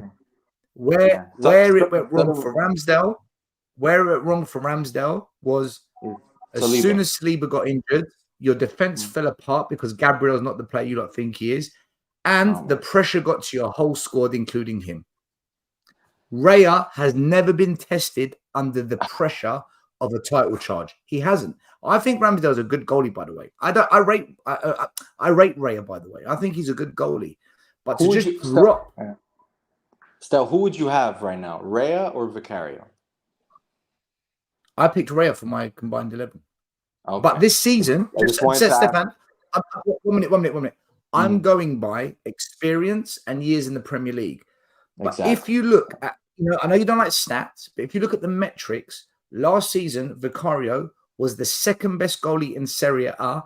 And this season, by the stats you would assess a goalie, he's doing better than Raya and Ramsdale. But I picked Raya. Minerals, to answer your, I just think Raya, if you remember, he was always our number one target. This is also, you can also argue this is politics a little bit too. He has worked with our goalkeeping coach from his Brentford times. The goalkeeping coach wanted him the most. He was our number one target before we moved on to Ramsdale. So Raya has always been our number one target, and now we have him. And I just think he fits the system better. And Stel can point out, last year everybody was taking the piss of, especially Spurs fans, when they were saying Lloris was better than Ramsdale. But suddenly now, because Ramsdale's benched, it's still Ramsdale or Lloris. No, Stel knows. No. That's not what we. No. That's not what we said. What we said was, if you compare the two over time, Lloris has been a better goalie over time. Hands down. Yeah, because Lloris. He's won a European Cup. He's won a World Cup. 12 years older than Ramsdale. He had 5 fantastic seasons as a Spurs goalie. Lloris was phenomenal for us. The last 2 years, he's completely gone to shit. He's fallen apart. That's why we've replaced him. Ramsdale hasn't come close to doing the things that Lloris has done in his career yet. Maybe he will one day, but at the moment, no, he hasn't. Yeah. Playing for the best national team in the world. It's all down to Lloris, them winning the World Cup. Yeah. Where was Ramsdale the last 8 games of the season last year? He was part of the problem. That's my point. But you were saying that Ramsdale is. You gave examples of the Liverpool game. I can give you examples. Yeah, but we're comparing him to Lloris. But Raya hasn't been tested under that pressure. He hasn't. Okay, I just think Raya there's some, this though. Like, I think, I don't know, this is how I feel about goalies, especially as an Arsenal fan. We've had some pretty poor run. Like, before Leno came and Emi Martinez and stuff, like, we had a pretty poor run of goalkeepers. And I'll never forget how a goalie, like, let's say, like Wojciech Szczesny, like, I remember how he doesn't give you any sort of calm when you're watching him. And that kind of breeds into the defense. When you watch Raya compared to Ramsdale, although Ramsdale is quite calm and collected, Raya it's on another level, in my opinion, in terms of how he just controls the ball, distributes, and everything. I think your fan base is one of the weirdest fan bases. I mean, Spurs fans are weird, but you lot are just as weird, right? Last year, you lot were waxing lyrical. You lot were bigging up Ramsdale last season. The amount of hype. He's right. Okay. Yeah. Yeah, no, but as soon as Raya comes in, you lot just shit on But Ramsdale. Just shit on him. I never said, me and Minerals have argued on this on chat. I never said Ramsdale is a bad keeper. I really rate Ramsdale. I love him as a person. I love his, banter and stuff and all of that. I think Ramsdale's a better shot stopper. I think Ramsdale's a better shot stopper. I don't think so. Ramsdale makes some. Ramsdale. The problem with Ramsdale is he makes an amazing 2 saves and then he screws up. He screws up against Man United. He's at home. He screws up against Southampton at home, especially when it comes to the smaller teams where we dominate possession. Minerals knows this. But Southampton, your whole team was awful. No, the whole team. He was the biggest. If you watch that, dude, you were 2-0 down to a team that got relegated. Yes, we were 2-0 down because Ramsdale passed. You drew 3-3 to the Southampton player in the first 30 seconds. And if you watch him in that game, you drew 3-3 with the relegation. Okay, why are you telling me about the Arsenal games? Like, I'm telling you, if you watch that game, the way Ramsdale you mentioned the Southampton game, not me. You mentioned it. Okay, I can give you more examples, but if you watch the games, Ramsdale doesn't have a consistent. How many games he saved you, Stefan? How many games did Ramsdale save you as well? So he saved us last year in 2 games, I would say. He saved us Liverpool and no way, he saved you much more than that. Yes, Stel, of course he did, yeah. Leeds away, where we didn't play very well, he saved us. And then he also when you came to White Hart Lane last season? You know when you came to White Hart Lane last season? We took our foot off the gas. Do you know Ramsdale? Ramsdale made 3 really good saves in that game. Yes, I know. 3 really good saves. Yes, but in the first half he had no saves because we were all over you. And then we took our foot off the gas in the. No, that's bullshit. That's bullshit. We had a shot in the first half. Remember it. Ramsdale made a great save, actually. No, it was a fucking header straight at him from Harry Kane at the end. Listen, I couldn't give a shit about Ramsdale or Rayo. I couldn't give a shit. Actually, I don't know why I'm arguing this. I don't even care. I'm just telling you. Actually, I'm actually sucked into arguing something I don't give a shit about. No. Look, I'm just pointing out. You're just arguing now about Ramsdale. I still think Ramsdale is a great keeper. I just think the chips are completely against him. Whether it's our style, whether it's the coach that he has. He's best friends with the goalkeeper. Spurs scored 3 goals against him last season, Raya. So what does that mean? Arsenal scored 3 goals against David Raya last year at Brentford. Yeah. What does that mean? That he's a bad keeper? It means that Raya hasn't been in goal for Arsenal against a good team yet. You're not that good of a team still. Don't flatter yourself. Again, I'm going to tell you. We were average last season. We scored 3 past him. But we were average last season. We scored 3 past him. We were average. Yeah, he played for. Did Raya play for Arsenal last year, Stel, or did he play for Brentford? To be fair, Steph, why does it matter? Why does it matter what team you play for to determine whether you're a player or not? Oh, why does it matter? Should I Bissouma, yeah. Should I bring up Vicario when he played for Empoli? Dude, one minute, dude. Vicario played for some mid-table Italian team last season. Empoli, yes. He was the second best goalie in the league. Yeah. Who so what is it? So he's still a good goalie. It doesn't matter. It doesn't matter where you play. Stefan, hold on. 1 minute. Who said he's the second best goalkeeper in the league? Who said this? Stefan. Yes. Playing for a shit club. So my point is... Who said he's the second best goalkeeper in the league? Spurs fans? Who said he's the second best goalkeeper? In Italy he was, yeah. In Italy last season, yeah. Who said he's the second best goalkeeper in the league? Who gave him this crown? Who gave him a crown that he's better than Onana, the data, the stats, the metrics. The metrics. Yeah, of course. Yeah, he was. Will, if Will's in the chat, right? Okay. Will, if you're in the chat, can you bring up the data on this? We'll put up the stats earlier. But to be fair, number one, with Raya, we went with Raya, and that's even Spurs people. We had 4 people here.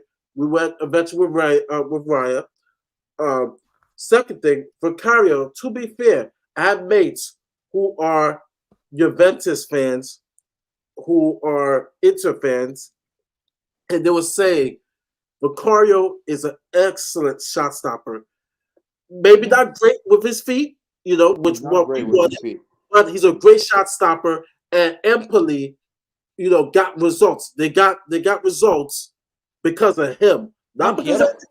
They got results because of Vicario, because they said Vicario can stop shots, and that's why he's on the Italian national team. Not starting, but he's on the team. So he's good. He's almost like a taller Lloris in a way. He's But almost that's like not good. That's not good, Mario, because Lloris did good for us. He did good yes, service. but here's my point. I really rated I like Lloris 2-3 years ago was really good. The problem with Lloris is that just like De Gea, that type of goalkeeping where you pretty much stay on your line and you're an amazing shot stopper like they were, it's outdated. So if you bought another Lloris, that's not good for the future of your club. And that's one of the things I noticed with Vicario. He really stays on his line, which is going to be a problem, in my opinion. If he stays on his line and another thing I noticed is that on aerial balls, he rarely goes out to pick them up or he punches them. Actually, do you know what? My criticism of Vicario at the start of the season when I did a tactical analysis is that he doesn't come off his line. But do you know what? Since I did that analysis, I know I did a show on it, but since I did that show, I have to say he comes off his line now. He's actually done the opposite of what. But in Sheffield, for example, if you watch the corner kicks and the set pieces, he doesn't even go out of his little area, like he's like one step over his line. He rarely goes for the balls. Off, man. On the set pieces. Yeah, because the centre back dealt with it. I've got a dip, man. Great chat, great show, man, and Mari, listen, I'm tired as well, man. It's been 3 hours. Yeah, we go to. Sorry, guys. Sorry, guys, that I missed the show. My bad. I overslept. No, it happens. It happens to the best of us. Well, let me give my final prediction before we sign off. I think let's do predictions. The game is going to be open. I've been saying 3-3. I think it's going to be 3-3. I think we'll get a result. I think the result is a positive for us. It could be 3-2 Arsenal, and I will still be content. Like I said, I want to see. I just want to see progress, but I think it's going to be a draw. I think it's going to be wild. It's going to be a draw. I think for Arsenal, that's not the result that they want because, like I said, they need to catch up with City. They need those 3 points, but they're in good form. PSV is PSV. It's a Champions League team. They're coming in. We're coming in like with house money, like this season, and like I said, we are going to attack. We are not going to sit back. We're going to attack. It will also hurt us, but we're going to play positive football. That's what we want to do, and so yeah. Mari, I respect it. I think you're brave, but I just want to add just one little caveat. Mm-hmm. When Ange played positive football in the Champions League against teams that were of similar level or better than Celtic, I think the results weren't very good. The prediction for me, I think we're gonna win. I'm contemplating between 2 or 3-0. I'm gonna be more realistic and say 3-1. I think that we usually concede at home, so I think maybe we might concede, but I think it's gonna be a convincing 3-1. That's my opinion. Just quickly, the average SOFA score last year, Vicario was a 7.0. Predivel for Lazio was 7.11. So Predivel was number one keeper for Lazio. Vicario, and then Vicario and then Chesney was okay. Mark, I'm gonna ask you a question. Would you have Mike Maignan, who in my opinion, honestly, it might be wrong. My opinion, Mike Maignan is the best goalkeeper right now in the world. Would you have Vicario over Mike Maignan? No, you wouldn't. Would you have Vicario over Andre Onana, even though he's not doing as well? Yeah, Vicario over Onana. No, you wouldn't, Mari. Not. Last season he was sensational for Inter. He blamed himself for the loss yesterday. Stop doing this recency bias because Onana has had a few bad games for Man United. Like he was sensational for Inter. Come on. Been shocked, and I like Onana. Trust me. He's been shocking this I've year. never rated Onana. I've never rated him rated also. I've never rated Onana also. I've never ever said the day I saw him fumble the ball against Lucas Moura in the Champions League final, I thought this goalie, he's not a big game goalie. He's not a big game goalie. Yeah, we've talked about this in the group chat. He doesn't give you the calm vibes. He gives you the nervousness, like he's gonna do something stupid. He just has this. Goalkeepers either have that, in my opinion, or they don't. I'd take Vicario over Onana all day long. I would take really. This is what I mean. Yeah, like I think Onana last year was the biggest reason why Inter made the Champions League. I agree with you. I'm talking about this year. So how can you have because of 3 bad games now, you would have Vicario over Onana? Come on, guys. No, you didn't even know who Vicario was when you signed him. Dude, have you seen Onana distributing the ball? Yes, I have. But he hasn't played well for Man United. But for Inter, he was shit at Inter distributing the ball as well. Come on. He was sensational for Inter, man. Dude, for me, I've never rated Onana. I've never rated him. You'll never see anywhere where I've rated Onana. I've never rated him. I wouldn't walk in there a United fan this week because Onana has been he's been bad. No. I said this in the WhatsApp group. I said Man United fans are gonna find out how many points De Gea would win them every single year, because I honestly think De Gea would win them single-handedly at least 9 to 12 points every single season because of his saves. And I just don't think Onana is that good of a shot stopper. Today, if you told me if I played today for form right now, I'm taking Vicario, blindly taking Vicario, because right now Onana, he didn't see that same counselor that Richarlison's seeing, because I don't know what's going on. But Mari, forget form. Who's the better keeper in your opinion? I'm going by form. I want to win Sunday. I'm taking form. But you know this. Form is temporary. Like Vicario, you never know. Vicario against Arsenal can have an absolute He's young. stinker. Vicario's young, so I can't really say. That's Murray. What are the options, Murray? What's the options of goalie? Mike Maignan, who in my opinion is the best goalie in the world. Who does he play for? Milan. He's good for Milan. He's better than good, Mari. Mike Maignan is better than good. He's good. I haven't seen enough. I can't answer. Mike, I can't believe you get like Mike Maignan. He's good. From what I've seen, I'm not gonna say he's world class, because remember, everybody's watered down the term. He's good. I'm saying he's good. Mike Maignan is good. I'm not gonna say. I can name you 4 or 5 keepers from Serie A that I would rather have than Vicario. Vicario, but McMahon has a defense in front of him. He has Milan. He had Tonali at one point. Actually, AC Milan did a good job with that money. No, but we're just talking. Empoli. Empoli. Who's playing in front of Vicario for Empoli? Who? I don't know. I don't know. But my point is that as a quality of a keeper, that's my point. I can name 4. No matter if Stell doesn't rate Onana or I don't rate Onana. He stops shots. As the quality of the keeper and the experience he has, whether it's with Ajax, with Inter, or with Man United.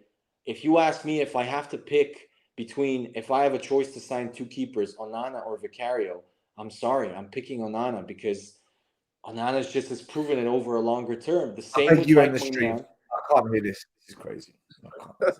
How is it crazy? I can't believe you would say Vicario over Onana, because Vicario had a really good season. I watched Onana pretty much give Tottenham a Champions League final place.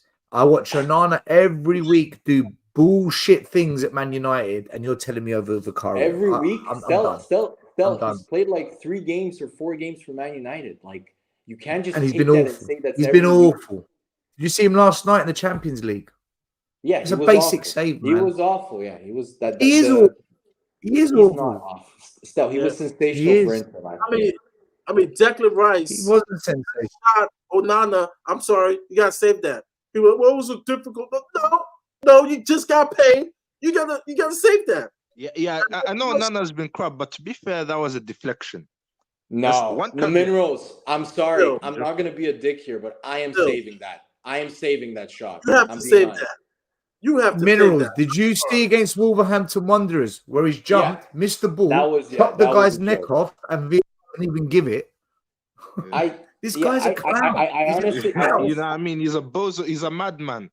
no, he does. Bro, he's a He's that. clown. He's that goal. Yeah, Minerals, he's a clown. minerals, Let's minerals, have it right. He's, But still, he's Let's Who's have the it truth? right. Let's have it right. no. But He's who that is the truth? keeper. Ian Walker, yeah, or Onana?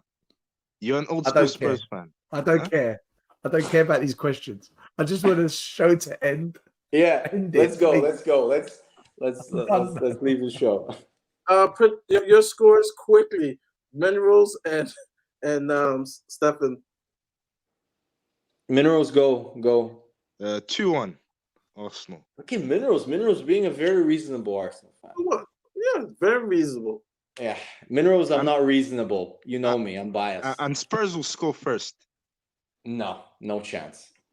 I told you. I think it's gonna be a convincing win. I'm just contemplating whether to be realistic or.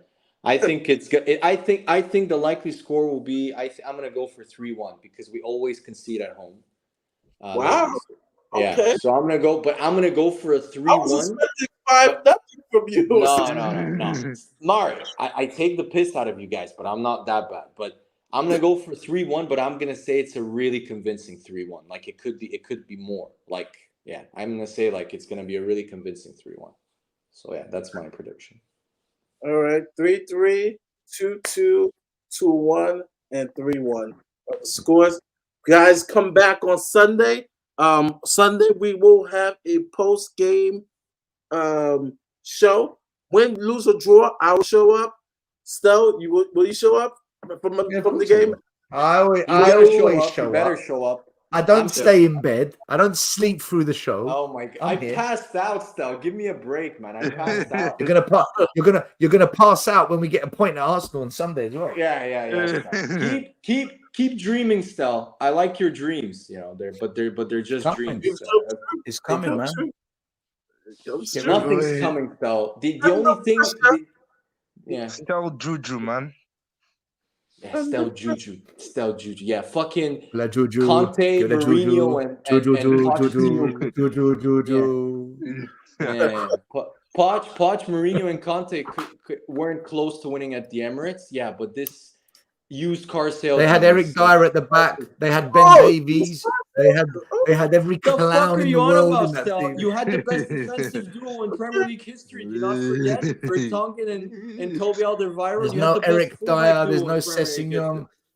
Ben Davies. It's all gone, mate. Stel, did you win in 2016 and 17? No, you didn't. There's no In Scourge 2017, 18, no, you Aurier. didn't. There's no Doherty. Don't forget, guys, tomorrow is Friday Night Live.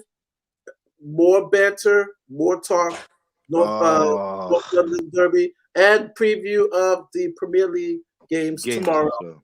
And then Saturday, we'll figure out what we'll do Saturday, but definitely Sunday, live stream. Sunday's the day, man. Can we stream. Can we just agree? Can we just agree on one thing though? Can we just agree on one thing tonight? Yeah. What's that? Win, lose or draw. Draw. Chelsea are in the fucking mud. Yeah, Chelsea are in the fucking mud. I was thinking Those the same. Epstein FC merchants. Yeah, I was just about to say, whatever happens, at least we're not Chelsea or Man United, guys. That club was nothing for 100 years. Abramovich comes, gives them a blank checkbook. Now he's fucked off. Back to what they've always been. Nothing. Still, aren't you? Yeah, but still, aren't you gonna give me some credit because we did the preseason prediction shows, and I said they wouldn't finish in the top 10. Everybody laughed at me. I'm not gonna lie. I did laugh. Exactly. Let's see. It's a long season. They're not finishing. Let's see. Hopefully not. It's a long season, but so far they're horrific, Mari. They're horrific. So far, you are correct. You are correct. And they're playing Villa. Young fans don't remember, right? I'm old enough just about to remember. They nearly went bankrupt. They put chains on the gates. They locked it up. Their club was finished. Yeah, they don't somehow forget got Save the out of Bridge, it. mate. They were still Don't shit. forget Save the They Bridge, picked man. up. Listen, Save the Bridge, bro. Let me tell you something. Roman Abramovich fucked football. He bought success. They won nothing. They bought the lot. Now he's gone. They're back to what they've always been. The Chelsea you're seeing now is the Chelsea that we've all known for 100 years. They're nothing. Yeah. They're So nothing. can I ask you something? Yeah, but as a Spurs fan, I read. If is it Roman true that you bought guys, Arsenal, apart from Liverpool and Arsenal, is it true that your worst away record is at Stamford Bridge in like 100 years? Is that only true? in the Premier League. Only in the Premier League only era. In the Premier League era, Because yes. I read your record at League era. Stamford Bridge is really, really bad. No. Before Abramovich, listen, no. Listen, in the 80s, 70s, back then, no, we were good, man. It's in modern day era. But then Spurs have been rubbish at all the top clubs in modern day era. That is. Not just Chelsea. I mean, yeah. Oh yeah, I think you have a poor record at Man United, right? I'm guessing you have a shit record there. Listen, if Abramovich bought Tottenham, if Abramovich bought Arsenal, if Abramovich bought West Ham, we would have won everything because he bought everything. He spent the most money, the highest transfers, paid for the highest. They bought success, man. They bought it. But still, they're a manufactured plastic club. Look, I know. It makes us feel better to say that, but. Look at what the new ownership. No. Let me just say. Look at what the new ownership. They're spending more money than Abramovich. Just because you spend money, it doesn't. No. 1 minute. Well, hold on. No. Wait. Abramovich also bought the best coaches, the best scouts, the best recruitment people. Abramovich funded a machine. He created. He's gone. Nobody. Yeah. But the same thing's happening at City. The same thing's happening at City. Yeah, right? But he created a cult. No, the thing that happened with Abramovich, I think, is you have to have a coach that instills that winning culture. Man City needed Pep Guardiola to kind of just jet fuel them into that kind of realm of just they look ridiculous. Chelsea had the best negotiators. They had the best negotiators in the business. Do you know he was paying the recruitment department, the persons that work in that department. No, it was he was joke. Paying mega money. He brought in the best in the business because he could afford to pay it. Chelsea bought everything. No, I remember what was it? 15 years ago, they had 47 players on loan or something. Like it was a joke. Like all of the best young talent around Europe. He bought Nathan Ake from PSV. He took every single big young talent. I guarantee you, if these owners of Man City leave, Man City are nothing. They're nothing. Same as Chelsea. I think it's on the coach. I think the moment Pep Guardiola leaves, they're not going to be as fluid, but Man City had the money and they had the pull and they had the resources to bring in the best coach. Hardly any other clubs can do that in England. Very few clubs can do that. That's true. They've paid for that. Do you understand? Anyway, I don't care. Yeah. Chelsea in the mud. Absolute joke of a club. The worst.